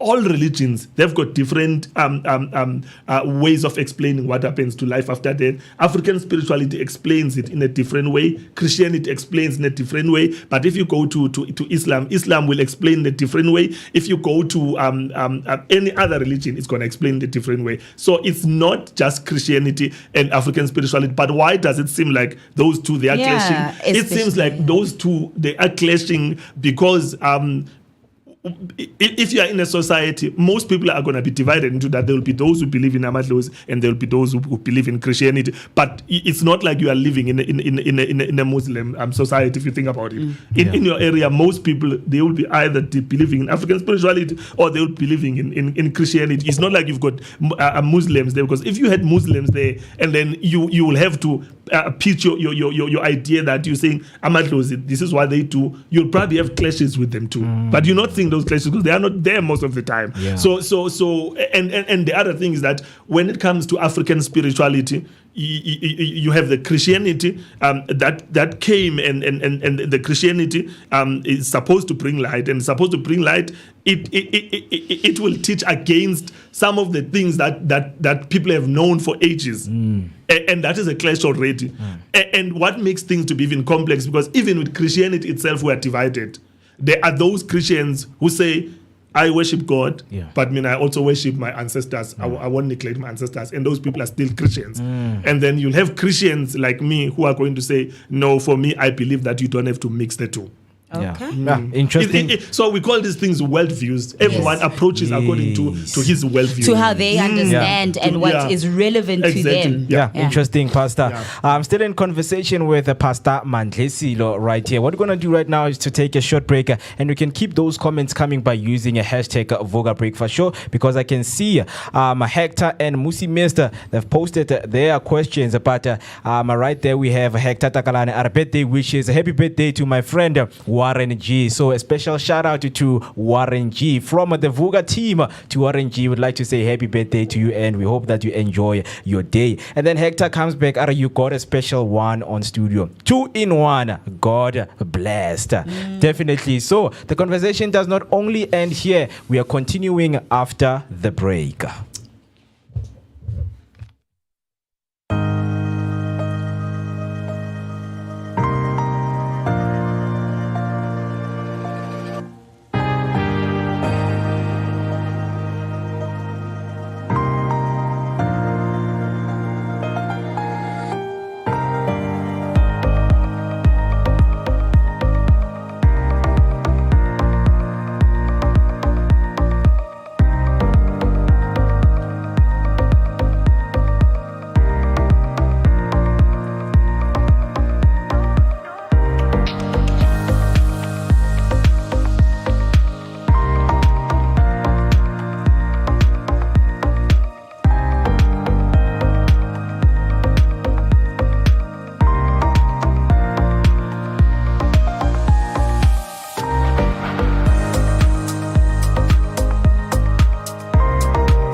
19 minutes past 9, it is the time. You're still watching Vooka Breakfast Show, and we're still in conversation with Pastor Mandlesilo right here in studio. And this is where we are going to have the last 15 minutes conversation with him. And after joining us will be Ukafu Makafula, a gym instructor. So now going back to the conversation, yes, we read the comments and I am going to read your questions, and Pastor is here to answer your questions. So going back to the conversation, Pastor, is what we spoke about, something that keeps you awake at night and that you want to address. Okay, so it's two things that really keep me awake. One is a lack of career guidance in the kids at school. It bothers me a lot. I think it bothers me a lot because I started from very poor schools. Schools where you didn't expect much to come out from. But what made me to be what I am was people who guided us. We were able to get a very good career guidance. In fact, I did not even choose my subjects when I went to high school. So what they will do, the teachers, they will look at your symbols like, oh, straight A's, go to physics and science. Oh, B and C, go to accounting. Or C and D, go to geography and maths. F, go to history. They were doing that. I mean, it's debatable, obviously, but it helped me because they channeled me to the science field, and I'm a doctor today because of that.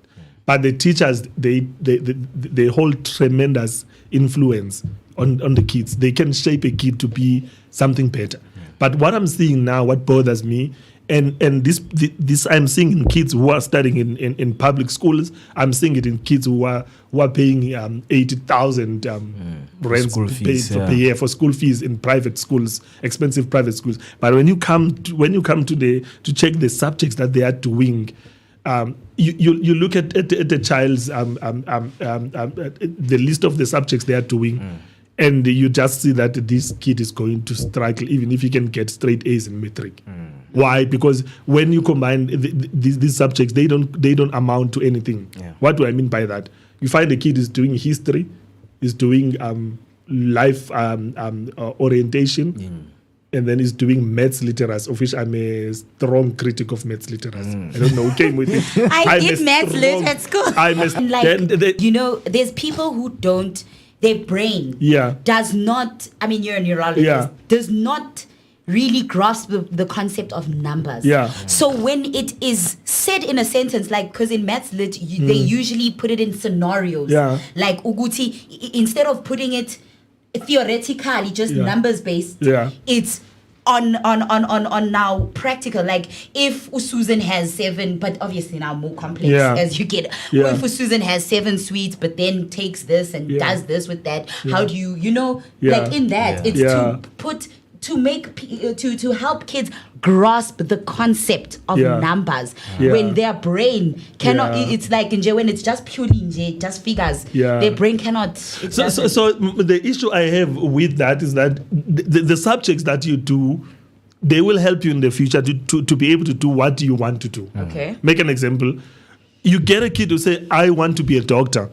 But the kid is not doing, I'm using the old terminology, we're calling it physical science. I don't know what they call it. The kid is not doing physical science. The kid is not doing life science. The kid is not doing pure maths. And then when they come with math lit and what is other thing they like? Tourism. I think it's tourism that they like. So the kid has done math lit and tourism, and then there's history.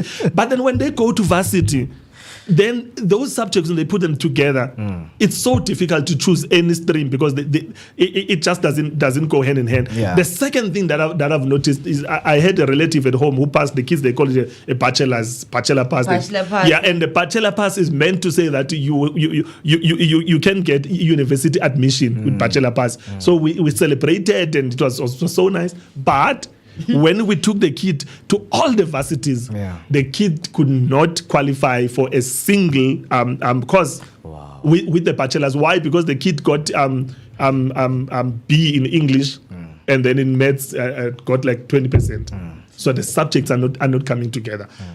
I've got serious issues. I if there's any teacher who's watching, please guide your kids. Yeah, please. True. This is something that really bothers me. Yeah. The second thing that bothers me it's what was mentioned earlier, the issues of mental health. I think there's a pandemic of mental health. I think we're not doing enough in terms of us addressing it. I think we need more psychologists, we need more social workers, we need more doctors, we need more awareness, and people, they don't understand how early the issues of depression start. They start very early, and things like bullying.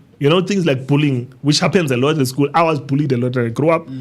But I mean, nobody knows I was bullied because nobody cared. You understand what I'm saying? But those are the things that you see that a kid will be like in grade 4, in grade 5, you hear that they committed suicide because they were being bullied. Mental health, guys, is a pandemic. And I feel like, the correlation between mental health and spirituality is so important, because when you're connected to yourself, and you are deeply rooted within you, and you know what you stand for, that you've got a strong spiritual root.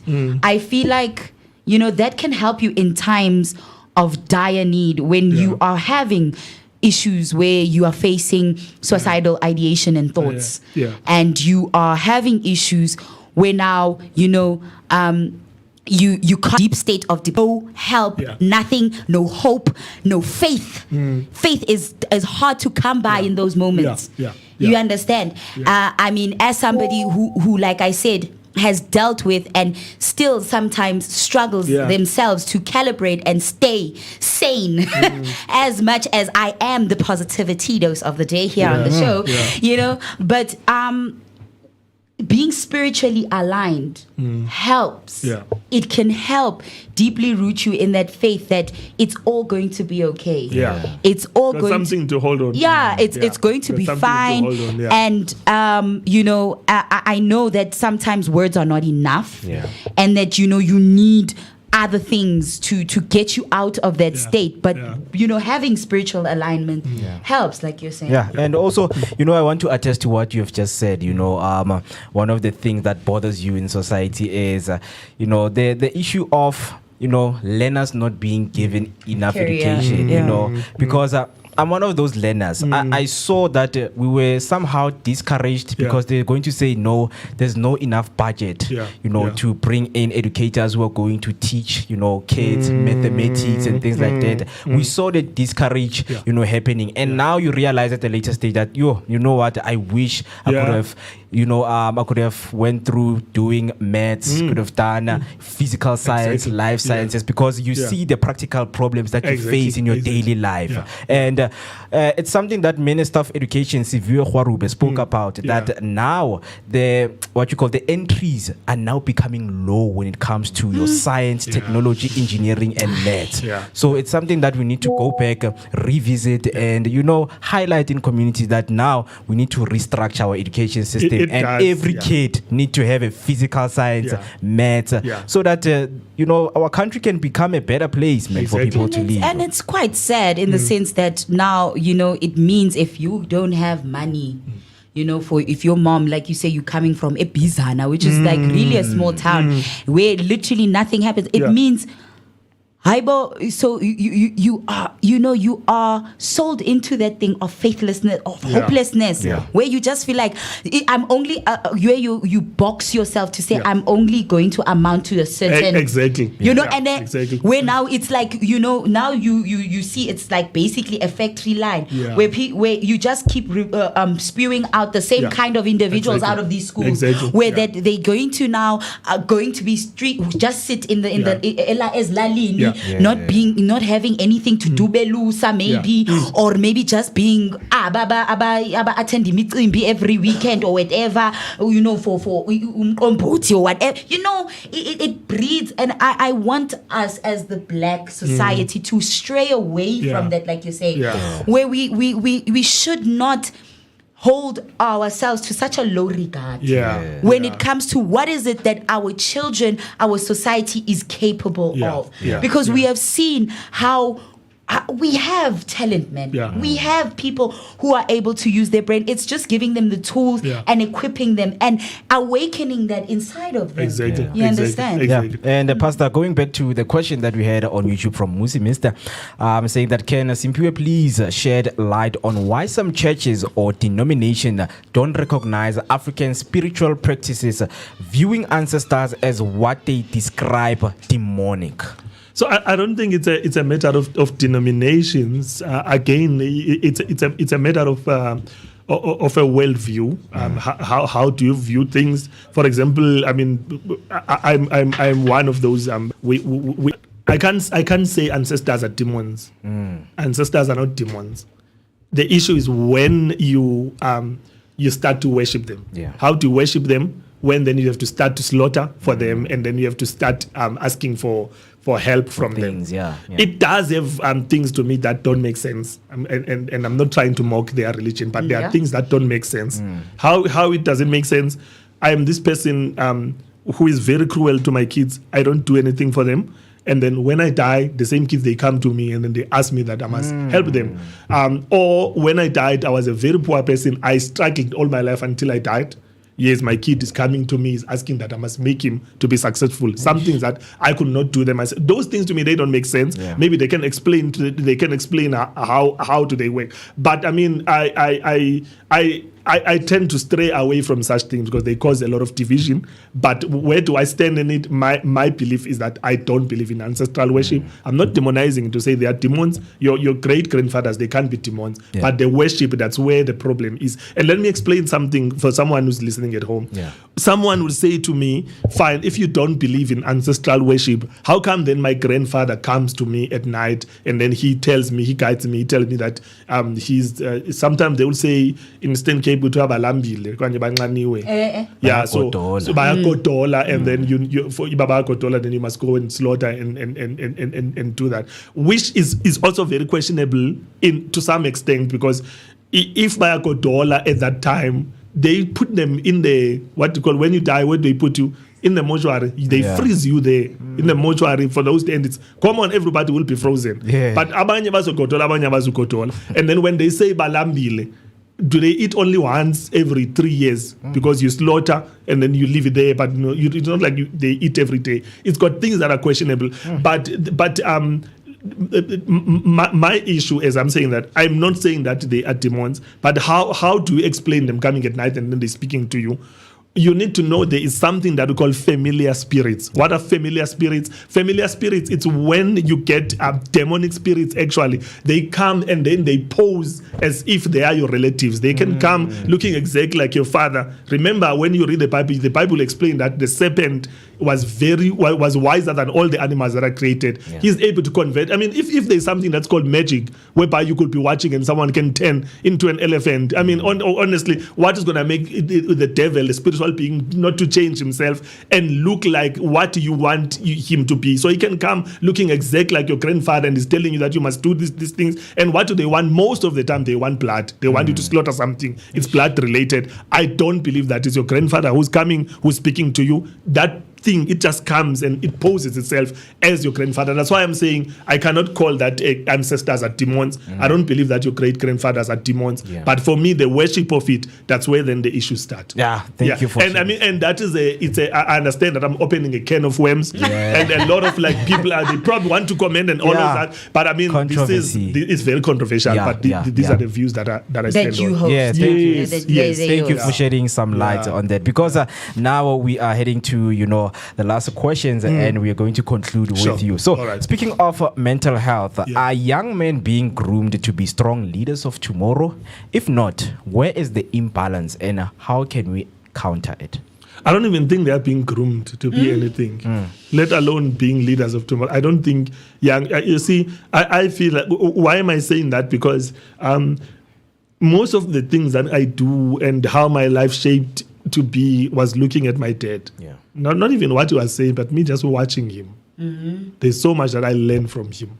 Stuff I couldn't learn from my mom. Yeah. No matter how my mom will be present for me, there's just stuff that I want to learn from my dad. Yeah. Not necessarily even what my dad's saying, but just watching him doing things. in South Africa, the major problem that we are facing now, we are facing a serious problem of deadbeat fathers, fathers who are just not there for their kids to guide them. Yeah. So these kids then, they have to get stuff, they have to learn from their mothers, but most of the time they need to find their own ways, they learn their own ways. Nobody's guiding them. There is no guidance. So now we see this leadership issue that you're talking about. We see the issues that the kids, and also you need to understand that if you are a child and then you grow up knowing that your father ran away when you were born, some of the things that may come to you, you may blame yourself that my father ran away because of me. And that's something that you see when parents are divorcing also, that the kids, they tend to blame themselves. Yes. Yeah, so some people, not everyone, but some young men, they may grow up with that void in their lives. Yeah. That space, like, I wish if my dad was alive. That's why then some people, they would, even when they're successful, when they're older, they will still would want to meet their dads. Yeah. And even if your dad doesn't have much, even if he's poor, but you still just want to see this human being, I mean, this man that is part of me, that was never really part of me. So young men, they need a lot of guidance. Young men, they need a lot of role models, because if there are no role models, there's no guidance, it means that they just do as they please. Do you think that because we've strayed from that mentality of how we used to live with Ubuntu, which is it takes a village to raise a child, where if ubaba akekho ke umalume ukhona, if umalume akekho, maybe another male figure is there.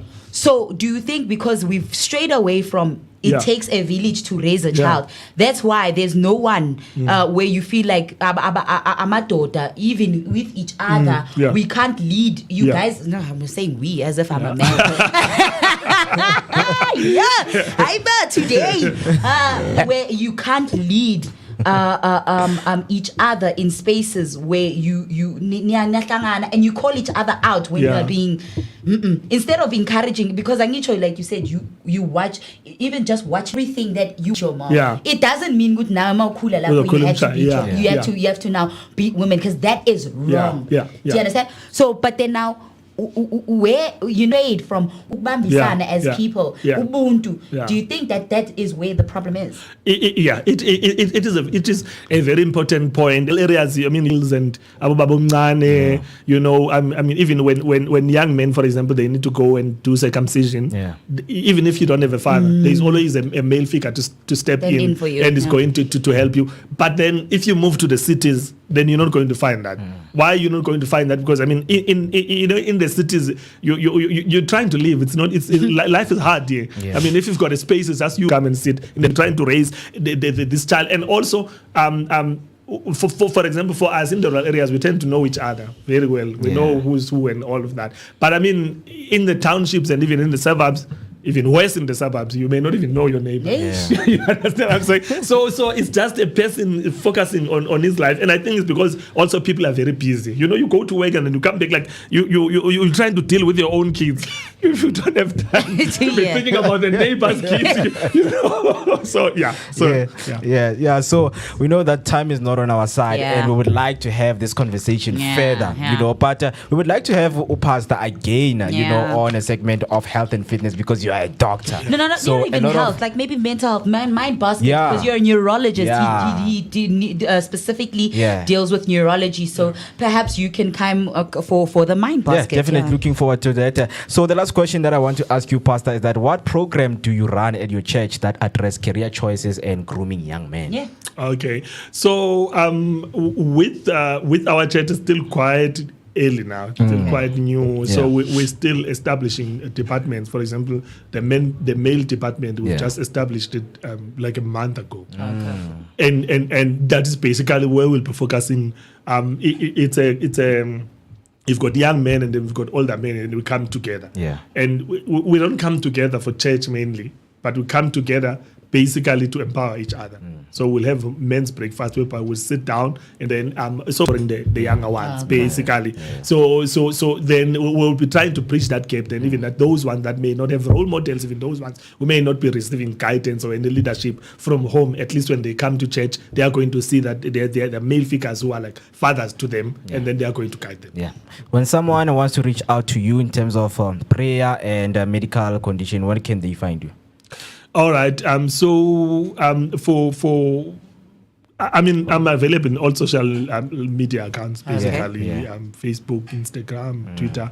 I'm mainly Dr. Mantlesilo or Simpiwe Mantlesilo. Okay. You can look for me in that way. But for spiritual matters, I always encourage people come to church on Sunday. Yeah. And we'll talk after. Yeah, because then we'll talk. Yeah. People they send messages. Please pray for me, Pastor. Come there, I'll pray for you unless you can. And then and also for health issues, don't send health issues on inbox because it's difficult. I need to properly examine you. Yeah. Come to my practice, Flora Hospital or Pinehaven Hospital. Yeah. If you don't have medical aid, speak to me so that I can direct you to relevant public neurologists who can give you the help that you need. Yeah. So Pastor, men's conference is a thing. It is a thing, but even though it's a joke, I don't know, people always take it as a joke, but they don't really ever. And also, you see, when men come together, then talk about sport and talk about politics. Men, they don't like to talk about issues that are eating them, you know. So it's needed, and for men to open up and for men to heal because men are bleeding. Yeah, and their guys are bleeding, and you're bleeding on us.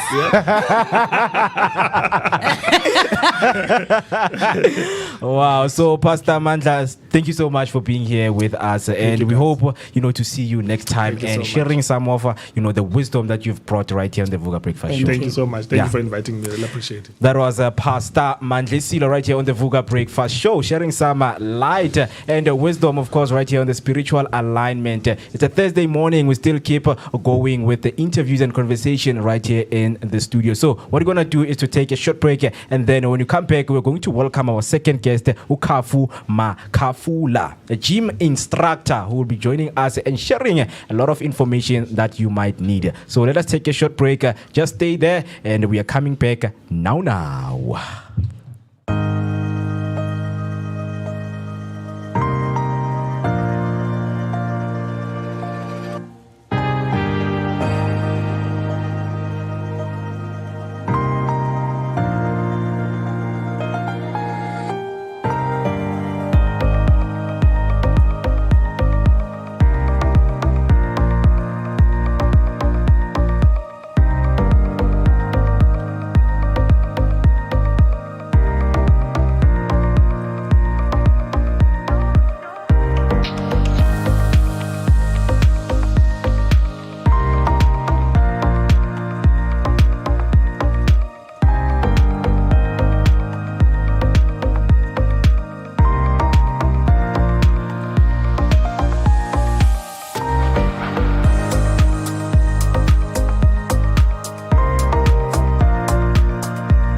Hey family. Hi. My name is Tisiga Mazibugo Shabalala. My name is Moketi Maimane. My name is Musi Mist. My name is Ketsu Ketumgunu. On the Vooka Vooka Breakfast Show. Every weekdays from 7 a.m. to 10 a.m. This is where we are going to have our topical discussion featuring various experts from different fields. We're going to take care of you and it's going to be amazing, man. Right now I'm on the set of the Vooka Breakfast Show brought to you by the Blink-On Network. Do not forget to subscribe. That's Vooka Breakfast Show on Facebook and all other social media platforms. Vooka.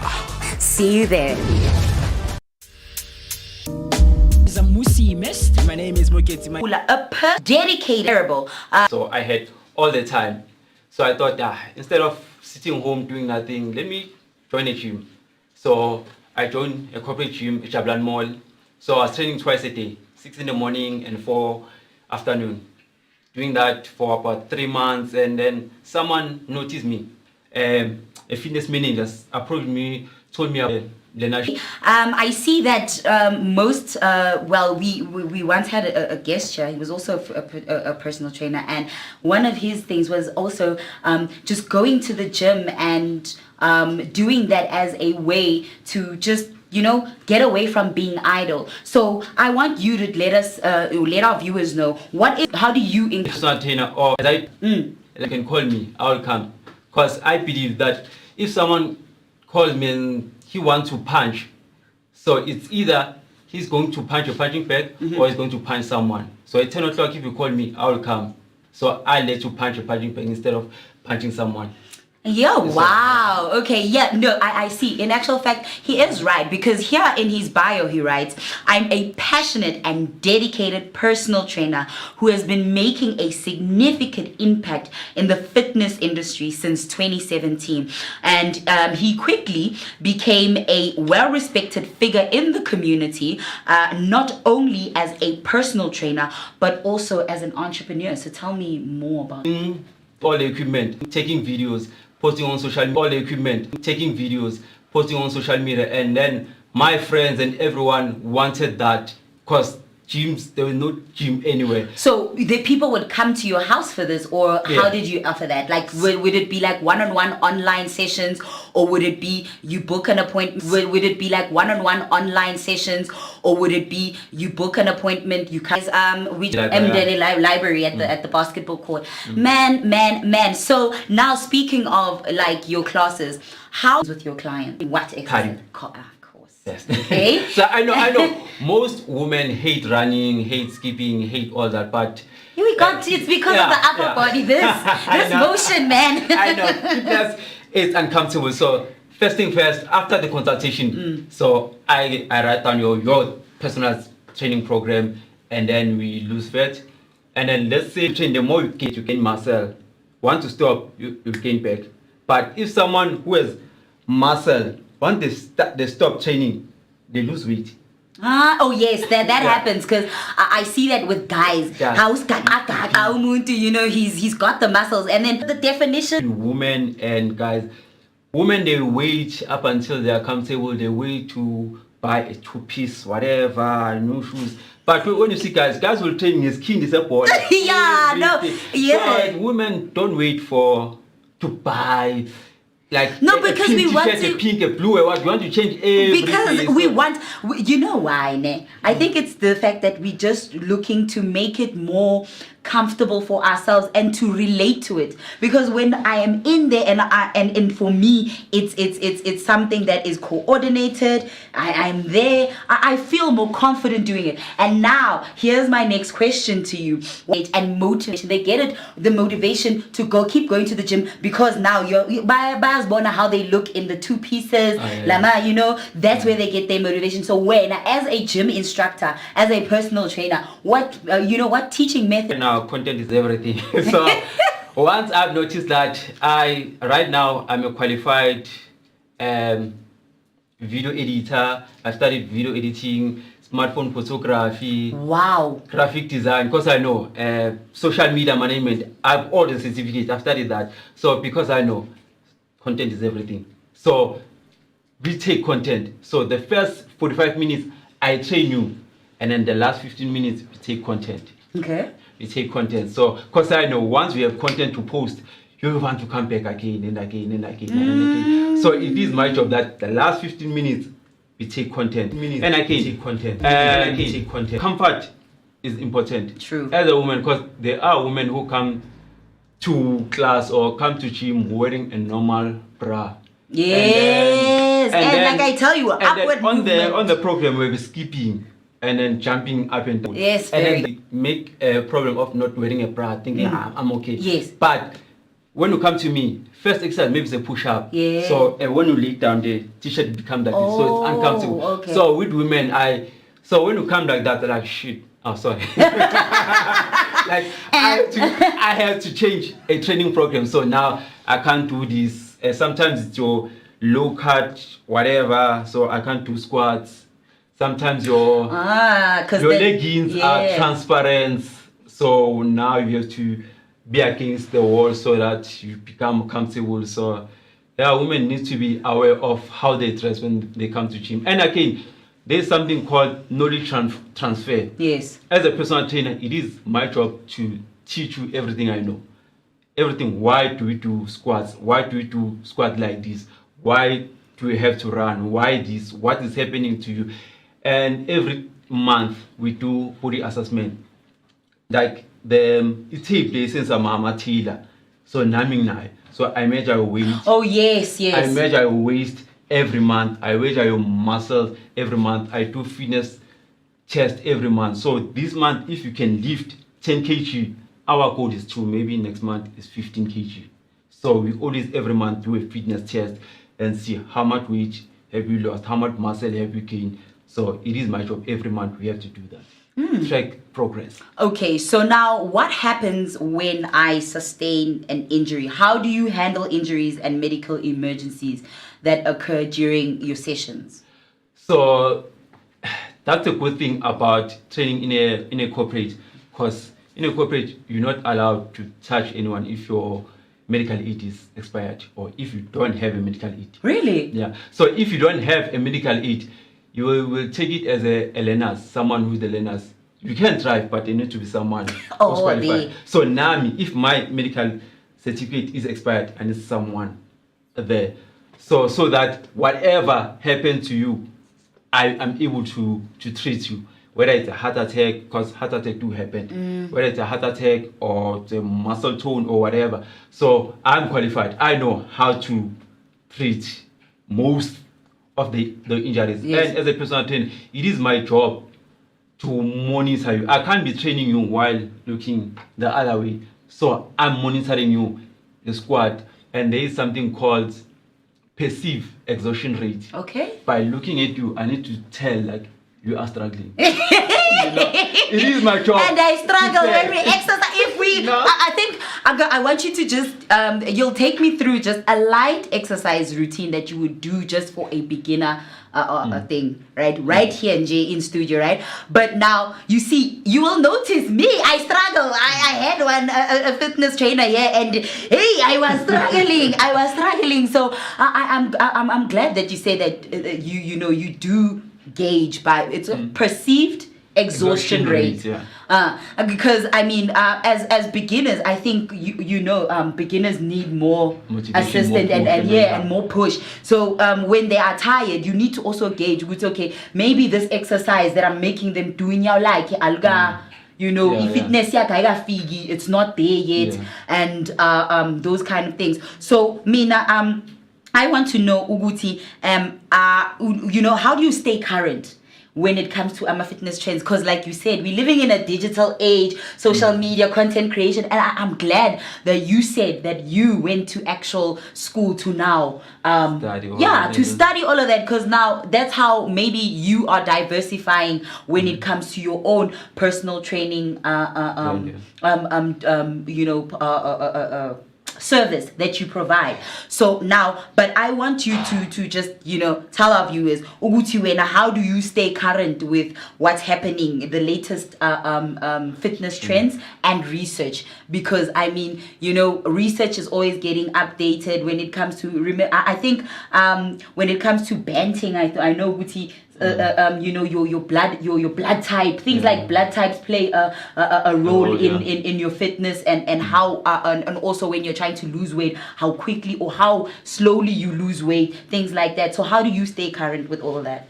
So that's another advantages of working in a corporate gym, because in a corporate gym you need to do continuous training programs. Okay. So you get like minimum you need to have 21 points to continue to the next year. So every year I need to take maybe 4 courses. It could be any course, could be spinning, could be swimming or whatever. So the number one trend right now, and been a trend for the past 3 years. Oh, the smartwatches, they're Fitbits. So right now, I understand everyone. So if you come to me and I'm not using Apple, but if you're wearing an Apple Watch, I understand. Before we train, I program. So if you're doing treadmill, I know how to program your watch. If you come with the Huawei or Fitbit, I know. So it is my job to go out there and study all. Yeah, like the AI tools as well. I know them all. You know the app. So speaking of which ones would you recommend for someone right now, ne? Who wants to start their fitness journey, but maybe is not really sure where to start? Like what apps and tools would you recommend people use to like track their fitness journey?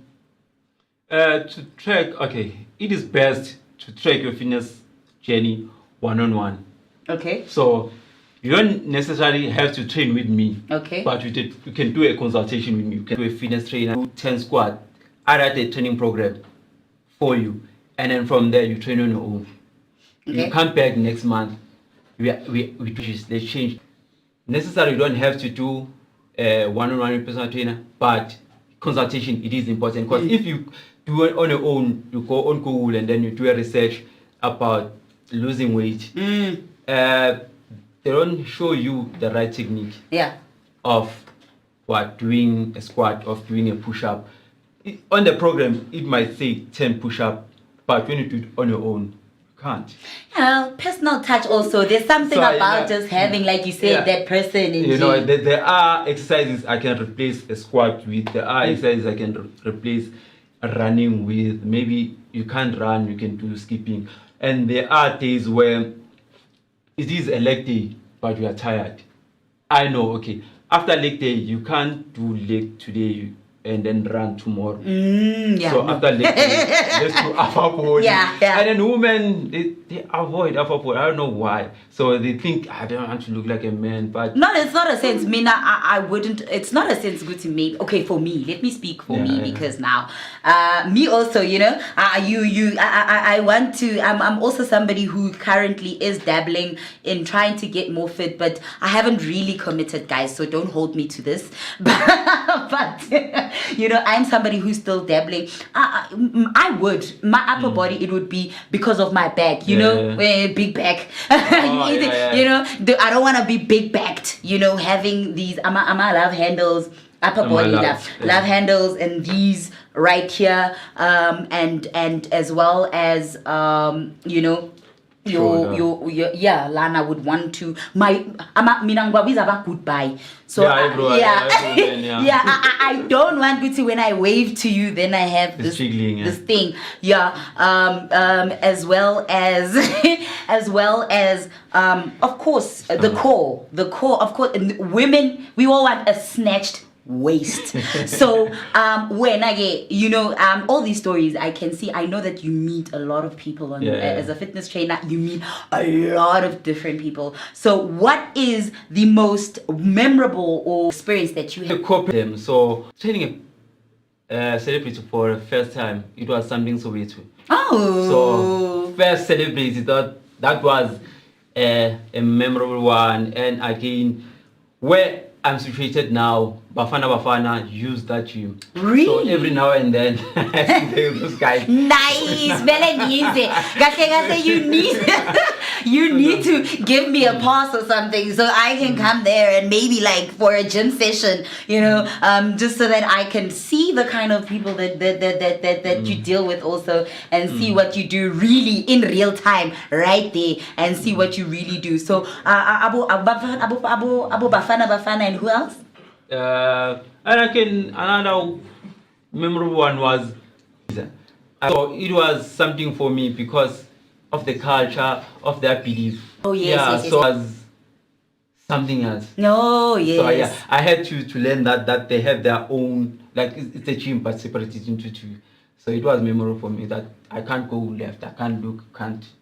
No man can. So okay. That was memorable for me. So so your move to Lenasia, that one that's where the gyms are separated into male and female because of the Islam obviously faith. Yeah. So yeah, it has been my goal, because I started at Chablane. From Chablane, I went to Constantia Lands. It was my Gucci. I want to know everyone. Black dominated, white dominated, Indian dominated, colored dominated. I learned a lot about these different races, cultures, and everything. And like Gucci, I don't grow in that way. Yeah, guys, he is telling the truth. I want to read just a little bit from his bio here. So, in addition to his work with Iyeboge Fitness, he has garnered recognition for his being select CrossFit competitions called The Battle. And this role, he says, has allowed him to witness and evaluate some of the most skilled athletes, further sharpening his eye for proper technique and perform in high intensity workouts. So Mina, what I also want to know is like when it comes to your theme, when it comes to fitness, when you are exercising someone, do you prefer to play music or is it just what kind of things do you incorporate into your fitness routines that make it perhaps more fun for like the people that you are exercising? It is best, especially if you're doing house call. Yeah, it is best to have you play your own music. Yes. So it is not my playlist. Yes. It is your playlist. So that you are comfortable. And with cooperative, obviously, with cooperative, you can't play your own music. So I try to find our little corner where we always train, where you always comfortable, and then we train there. Okay, speaking of training, we are about to do just a little bit of a, he's gonna demonstrate how he, would train a beginner like myself. Stay tuned for that. We are going to take just a little bit of a break and then we'll come back with Ukafu Makafula Angvota giving me some much needed exercise.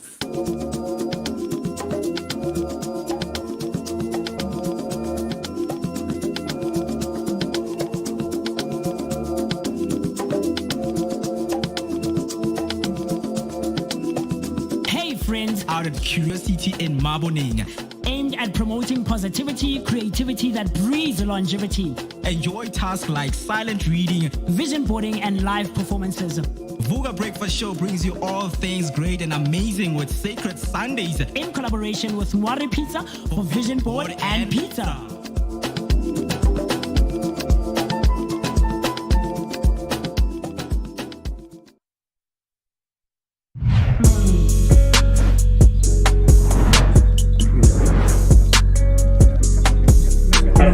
Well, yeah, Sugar Blossom anyway. Yes. Wow!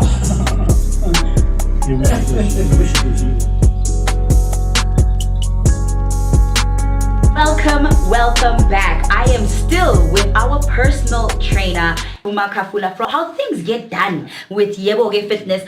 With just a couple of demonstrations we're going to do for you for some squats and some lunges. So I hope you guys right there at home are ready to see me in action with the Kafu. Like he said, he's got exhaustion perception rate.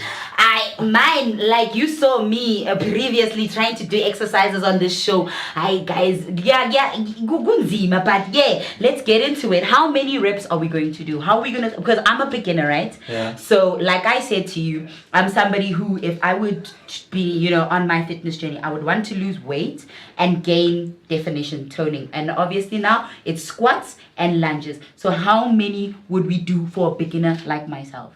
Okay, for everyone, standard reps is 10. Okay. Let's keep it simple, 10 reps. Okay. So first exercise is a squat. So squat, when you start, your ankles must be in line with your shoulders. Okay.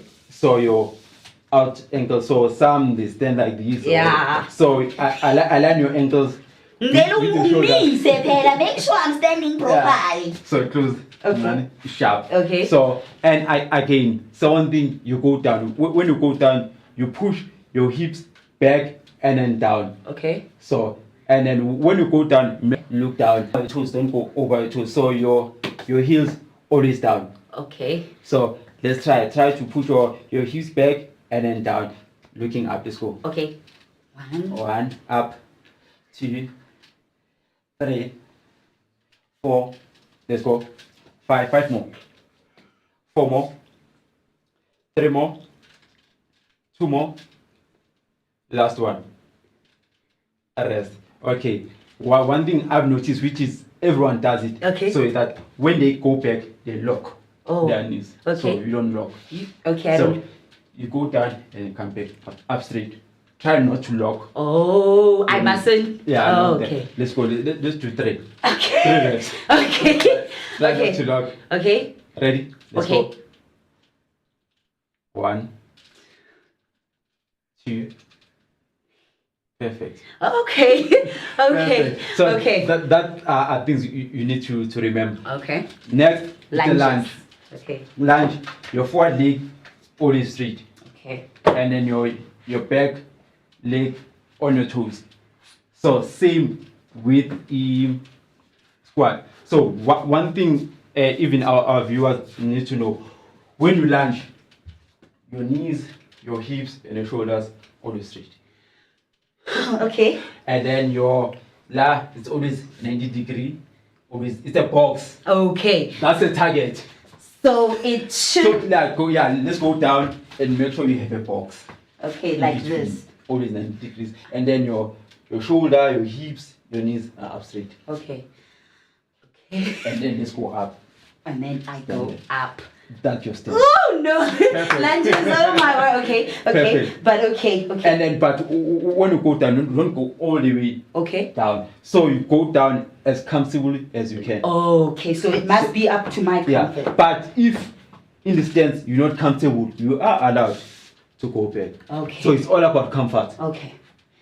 Okay, dogs, let me do 10 reps then. So let's Guys, do are 5. you ready? Let's do 5. Okay, 5 on the left, 5 on the right. Okay, cool. Ready? Okay. Let's go. 1. Yep. 2, 4. People need to know count after completing a rep. Okay. So if you lunge 1. 1. Oh. So you don't count while halfway. Okay. So you complete a rep, that's Then a you 1. count, okay. Yeah. Let's go. 5 reps again. Okay. Let's go down. 1. 2. 3 more. I'm so bad with. It is my job to make sure that they're both strong. All so right. if your right is stronger than your left, I'll try to do more reps on the weaker side so that it balances. Well, there you have it from Ukafu Makafula from Yebo Fitness. Yebo Ge Fitness. I don't know, maybe he might be able to, give you something to look forward to from the Vooka Breakfast Show if you inquire with him. We will have that perhaps on our social media platforms. So do engage with us on all our social media platforms. It's hashtag Vooka Breakfast Show. Vooka with VOOKA Breakfast Show. Engage with us and obviously subscribe, set your notifications. Do all the necessary things that need to be done so you and I can always engage with each other. Thank you so much. No. I am very unfit. But I look forward to perhaps, visiting you at Mdeni Library and seeing the amazing work that you do. And thank you so much for being with us today. It was a pleasure. Thank you. Well, where do we find you? Okay, so for everyone who wants to inquire, everywhere, Facebook, Twitter, Instagram, even LinkedIn, just search for Kafu Makafula. There you have it. Or Yeboge Fitness. I have both accounts. Okay, Yeboge Fitness, it's Yeboge Fitness, it's Kafu Makafula. Kafu spelled with a C. Please spell your name because maybe they thinking KHA because I thought at first KHA because it's Kafu. Oh, Kafu. So Kafu, please spell your name for them. Kafu, how they spell it is Charlie Angel Foxtrot Uniform. CAFU. He even knows the military alphabet. So you know what? This gym instructor will give you value for your money when you inquire for his services. So guys, do support Yeboge Fitness. And yeah, that is all from me right here at the Health and Fitness Corner. We will be back after the break. Yeah.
At 27 minutes past 10. It is the time right here on the Vooka Breakfast Show. And that was Kafu Makafula, the fitness instructor and a gym instructor, for lack of a better word. Right there, no TC, man. A beautiful conversation they had. And I hope that you guys learned a lot right there, because definitely there's something that you need to take. And he mentioned some of the things, man. Guti, sometimes by looking at you, I have to tell you, when you are struggling. You are struggling when exhaustion perception rate. he gauges your exhaustion perception rate, and he's like, this one, she will get tired after 10. After 5, she will need motivation. Like, I'm okay. It's not the one. Yeah, but a very interesting story, man, from him. Which he was unemployed and joined a gym in Jabulani Mall. Yeah. You know, and that is very inspiring for people who right now are not employed. I And remember they can- what's his name? Thabo Tsotetsi. Thabiso Tsotetsi. Thabiso Tsotetsi did the same thing and then all of a sudden Black Child Rise was born, and you know, I mean, I guess, it's about perception. How do you perceive the struggles that you go through? Yeah, definitely. Some of the things show. And it was Dr. Mandlesilo, who is a pastor, right, sharing information and wisdom. And also, he is a doctor, and we'd like to have him back in the show to share more, man, about health-wise, mental health-wise. And also, while he was here, Musi was commenting here, and then the comment reads as follows: I still stand by the notion that these things should start at an early childhood. Kids should get to high school at least having an idea of what they are good at. Not every child is meant to go into science. And then Musi comes back and say, also our schools have lost touch with prayer and spirituality. What role is the church playing in instilling a sense of being grounded and strong in prayer? And then very cool stuff, man. Big up to Dr. Mandlesilo. And we saw that comment from Hector Takalana. Can the technical team fix the picture? So we'd like to apologize for the glitches that you guys have been having today. And our technicals have been working very hard to solve the problem behind the scene. But now, because as promised that later we were going to be joined by Ubanele Mngci right here, to speak. Tell us more about that, man. Good morning, my good son. How are you doing? Morning, Mo. Hi, TC. Hi. Yeah. Good morning to everyone at home. Yeah, definitely, man. Once again, welcome back to the Vooka Breakfast Show. We know that we like having you here, man, especially for consumer tech segment, right? 100%. So, yeah, there is a concerning issue right now, which is the shift to digital, and analog, it's getting switched off. So, what are the latest details and what is going on? Well, you'll be shocked to learn that this is something that started more than 2 decades ago. And over the years, there's been talks about transitioning to digital TV or the digital spectrum. But, I mean, we are far behind. Countries like Brazil, Canada, the United States, they're all using digital signal for all things broadcasting. So in SA, we still have that challenge because in terms of supporting legacy tools, we can't just make the transition just like that, because as it stands right now, there's about 4.5 million users in South Africa that still make use of that TV we saw at Curiosity. And as much as one can say, look, this does not necessarily apply to me because you probably have DSTV or one of the other satellite TVs from ETV. For a majority of South Africans, they're still using analog signal. Now, I'm just going to take a step back and break down what the spectrum is, what are the limitations, and why the push for that we should go to digital TV. So the simple way to explain this is that with analog signal, it uses radio waves. And with radio waves, you can only fit so much inside a given spectrum. Hence, when we listen to radio, we have frequency from, I think, 8 something up until 106 megahertz, right? And we can't fit anything. So if you wanted to start a radio station today, you would have to explore the either having a station online, but in as far as having a radio station that makes use of frequency. It's taken up, right? So you would have to try and apply to ICASA so that they can grant you the spectrum. And yes, you could get it in some areas, in as far as local spectrum is concerned, but it still makes use of the same frequencies that are used throughout the entire country. That is why for anyone that's starting a local radio station or TV station, they will assign them those spectrums, but it can't go beyond that area, because it will then clash with the other ones. You would have seen that, yes, Metro Metro FM is available in Cape Town and Durban, but they use a different frequency, right? Because spectrum is limited and you can only fit so much. So the push to digital basically allows more programming, more channels to be introduced so that more people can have options and all of that. And I think as a country, I mean, DSTV has been around for quite some time, and we are able to browse and find programming that we want to watch. So just think of a future where with SABC, and I'm talking about programming that the government is giving us as people. Remember, in terms of news, politics and information, weather, it is the citizens' right to have access to information. So that's the other reason why they are a little bit reluctant on switching off the analog signal altogether. Right. So with digital, it means more programming. And I think for me, I would like to see a future where us as a radio station or other small radio stations, TC, they will be able to have a place inside the SABC that, the viewers can find them on. Because now there's more bands or there's more space for programming to take place. Now, the SABC, it's not that they are not on the digital spectrum. They actually are. So they're doing both analog and digital. The analog is just there so that everyone has to get access to news and programming and etc. But if you buy a modern TV, you are able to make use of the digital spectrum right now. And you probably would have seen that when you search for channels, it's not like the old one where it shows you that black and white screen where it's like noise, right? So yes, you can get SABC 1, 2, 3. You can get SABC News running 24/7. I think there's SABC Education. There's SABC Sports, Encore. And my issue here is that, yes, they are on the digital spectrum, but there was talks back then, maybe even 10 to 5 years ago, where there were cores programs on a regular basis. And the only thing that they've introduced is the legacy SABC, where they're playing, old SABC Plus, yes, the content and all of that. So yes, SABC is keeping up with the trends. They are still supporting the analog. They do have digital.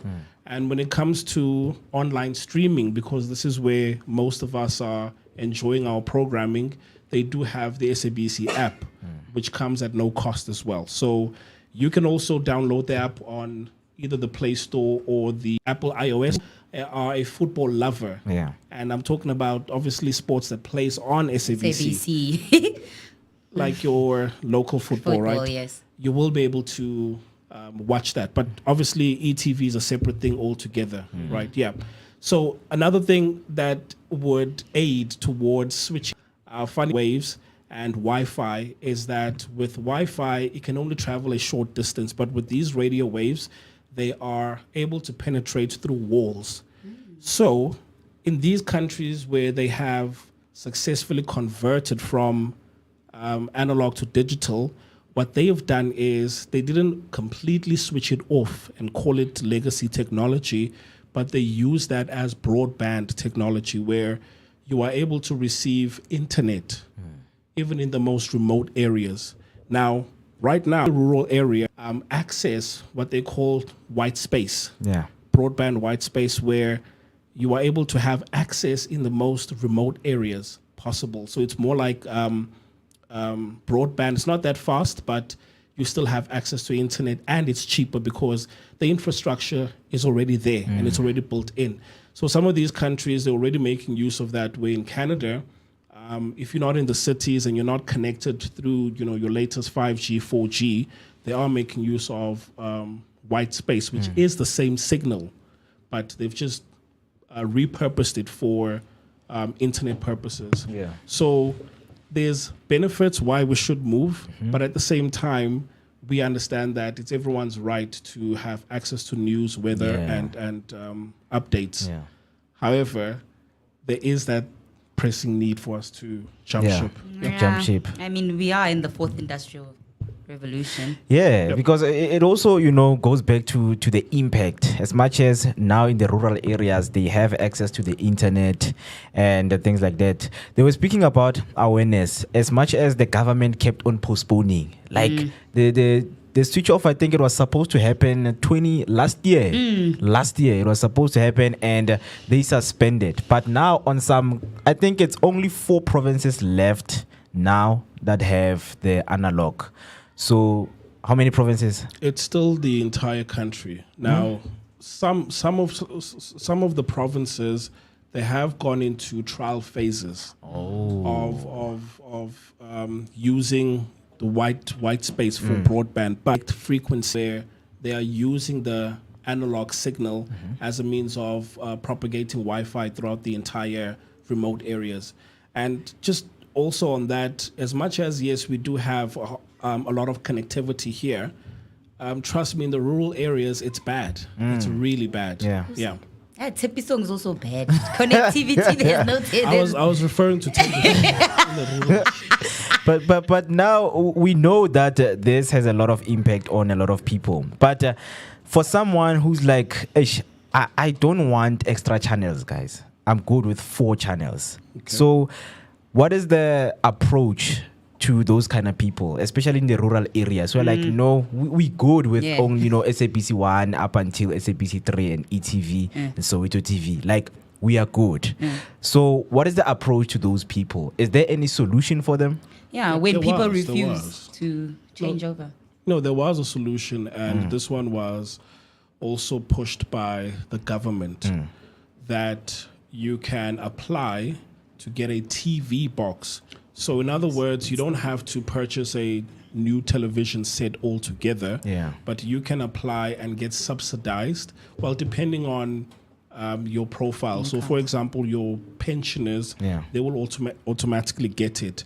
But for others, then they can subsidize it and you can pay a certain fee in as far as getting that TV box. And you don't have to replace your television set altogether. So it's more of an option that you will have more channels, but you will also, if you choose to stick to the 4, you can absolutely do that. So some of the benefits is obviously when we think of DSTV, you can get a program guide and you can see shows that are upcoming, right? It can be also interactive TV box. So it means that if you have the right device, you'll be able to record the news and you can watch it back later. So it's like on-demand television, but coming through for the entire country. And the main concern from people is that obviously there is TV license that because this is digital, it becomes much easier for the government, for SABC, ICASA and the likes to regulate programming. And if whether or not, if you didn't pay your TV license, you will be, I don't think you'll be suspended. I don't think so, because it is your right to have access to information. And just, when doing research for this, people that watch, the Xhosa news, right? We're looking at 1-point-something million.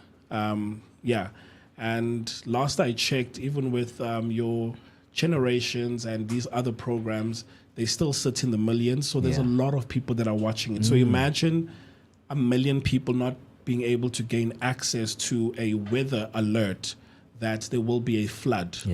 So we're talking, people's lives and people being potentially compromised. Their livelihoods being compromised. So it's I get it. At the same time, it's like, yes, we are moving slow, but I understand. I understand that we still have to make sure that everyone doesn't be left behind. Yeah. So do you still know if you can if those are being? I mean, most post offices are being closed. Those TV boxes. I remember you were supposed to go to the post office to go and apply for it. Yeah. So do you know if the post offices are still taking applications for the TV boxes and?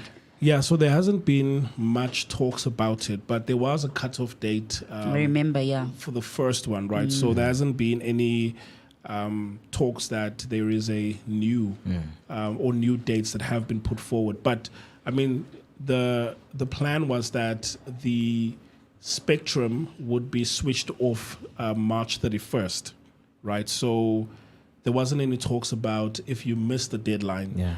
And I think for any other thing in the country, we would have seen that in the past, whenever there has to be a major shift, we've seen that there's these dates that they set, and there will be the first wave of people that sign on, but there has to be some leeway or leniency that's made for the rest that will eventually catch up. But at the moment, there hasn't been any talks with regards to that. Yeah. So another question that I've always wanted to ask, because I think I didn't understand when I saw your likes of your Top TV, were they under multi-choice or it was a different? Yeah, thing? so we're talking satellite TV. Satellite TV. Hashtag digital TV. Yeah. Yes, so SABC is looking at moving into satellite TV, digital TV, the same way where with DSTV, as kids growing up, during the holidays, you would find new channels. Yes, they open up just like those pop-up channels. Yeah, pop-up channels. So it gives SABC the same ability to have pop-up channels. Wow. But your Top TVs and the ETV one, right? Open View, yeah. Yeah, so these are all digital satellite broadcasting, So they are competitors to DSTV. Top TV was a competitor to multi-choice DSTV, but again, in terms of consumer behavior, there were certain things that they wanted that they could not get. So I know with my dad, he loves football. So if Top TV, I mean, it can have the best movies. Because in terms of licensing content, they can license it for movies without an issue. But when it comes to sports and live television, there are still exclusive deals that are being made that only us or only Super Sports has the right to broadcast international football or even the PSL or something like that. So if they don't have that licensing, then it becomes very difficult. So people want what they want and they are willing to pay for it. The same way we were discussing the other day that the reason why DSTV Compact and Compact Plus seem to be the ones that are bringing in most of the money is because of live television. Sports. The football people just still want sports. Yeah, man. we'll move. Yeah, definitely, man. Right now people are still fighting to, I think there was a petition that they were asking SuperSport to have a separate channel for only sports. Jesus but they were like, we can't. We need to put it in this package because if we do that, we are in a mess. But it's interesting, man. It's interesting in this whole thing, the digital migration, because there was a conversation behind it that people were like, no, this is a deal, between the government and MultiChoice so that they can get more subscribers. People can now migrate to watching DSTV and paying DSTV, even though the gap is so huge. A lot of people are not working. So how and when are they going to get the money? So in terms of advertising, they are planning to say, no, with that migration, when that decoder comes, just give them a little bit of what they're missing out so that a lot of people can also come and subscribe to DSTV. So somehow the conversation is like, this is more of, business type of thing. It's funny because even the implementation though of that, the digital migration, my mom's neighbor, right? Yeah. An old lady, applied for that TV box thing when they started introducing that, guys, we're going to switch off analog, but they only installed hers last week. They came to install that thing. It's because it comes with a satellite dish. Yeah. They only came last week. And but she applied for it when they started this Guti, which was then when was it? The cutoff was last year. Yeah. So that means they would have started to start the application system the year before that. You understand? She applied the year before, but they only. I mean, there's various reasons why that can take place because I remember there was a tender opportunity to install these TV boxes and with fraud and corruption it does slow things down, right? Where you'll find that the original price was installed the entire as well. So there's various factors why that that could have happened, but look, I'm glad that year by year we are itching closer. And I think for me as a prediction, I think only in 2027 can we fully say, right? I think you're still even being ambitious there. 2027, isn't that too early still? 2027, I feel like you're being ambitious. Yeah, I have seen. 80. That's how slow it's going. 44. That's how slow it's going. It's there. It's happening. It's there. There's still analog. There is satellite, and there's also online streaming from the SABC. So it's there. Yeah. But in terms of the benefit, so like in terms of being evolved and just getting ourselves into the space of migration and enjoying the content that we are being given. So I just want to know, like, what good does for? I think the work that you and I are doing right now. Right. So yes, people love the SABC, but they're also looking for that alternative view. And if they can find us on one of the channels inside SABC, then that will be good for them. Because remember, in order for people to make use of YouTube as well as these online platforms, they have to make use of data. But if they are using satellite, although it is programmed, but they still have the option of saying, look, at 3 o'clock, I can always catch the guys. And there is small traces of that happening, but I think this one is purely for marketing purposes and, trying to keep the TV space alive. MacG. That's what, MacG and some of these YouTube podcasters, they will be on TV. Yes. Right? I was about to say, what do you think about that? How do you think that's progressive, or is it just going to hinder the growth or the freedom that content creators have by putting a lot of red tape or perhaps restricting them a lot? Yep.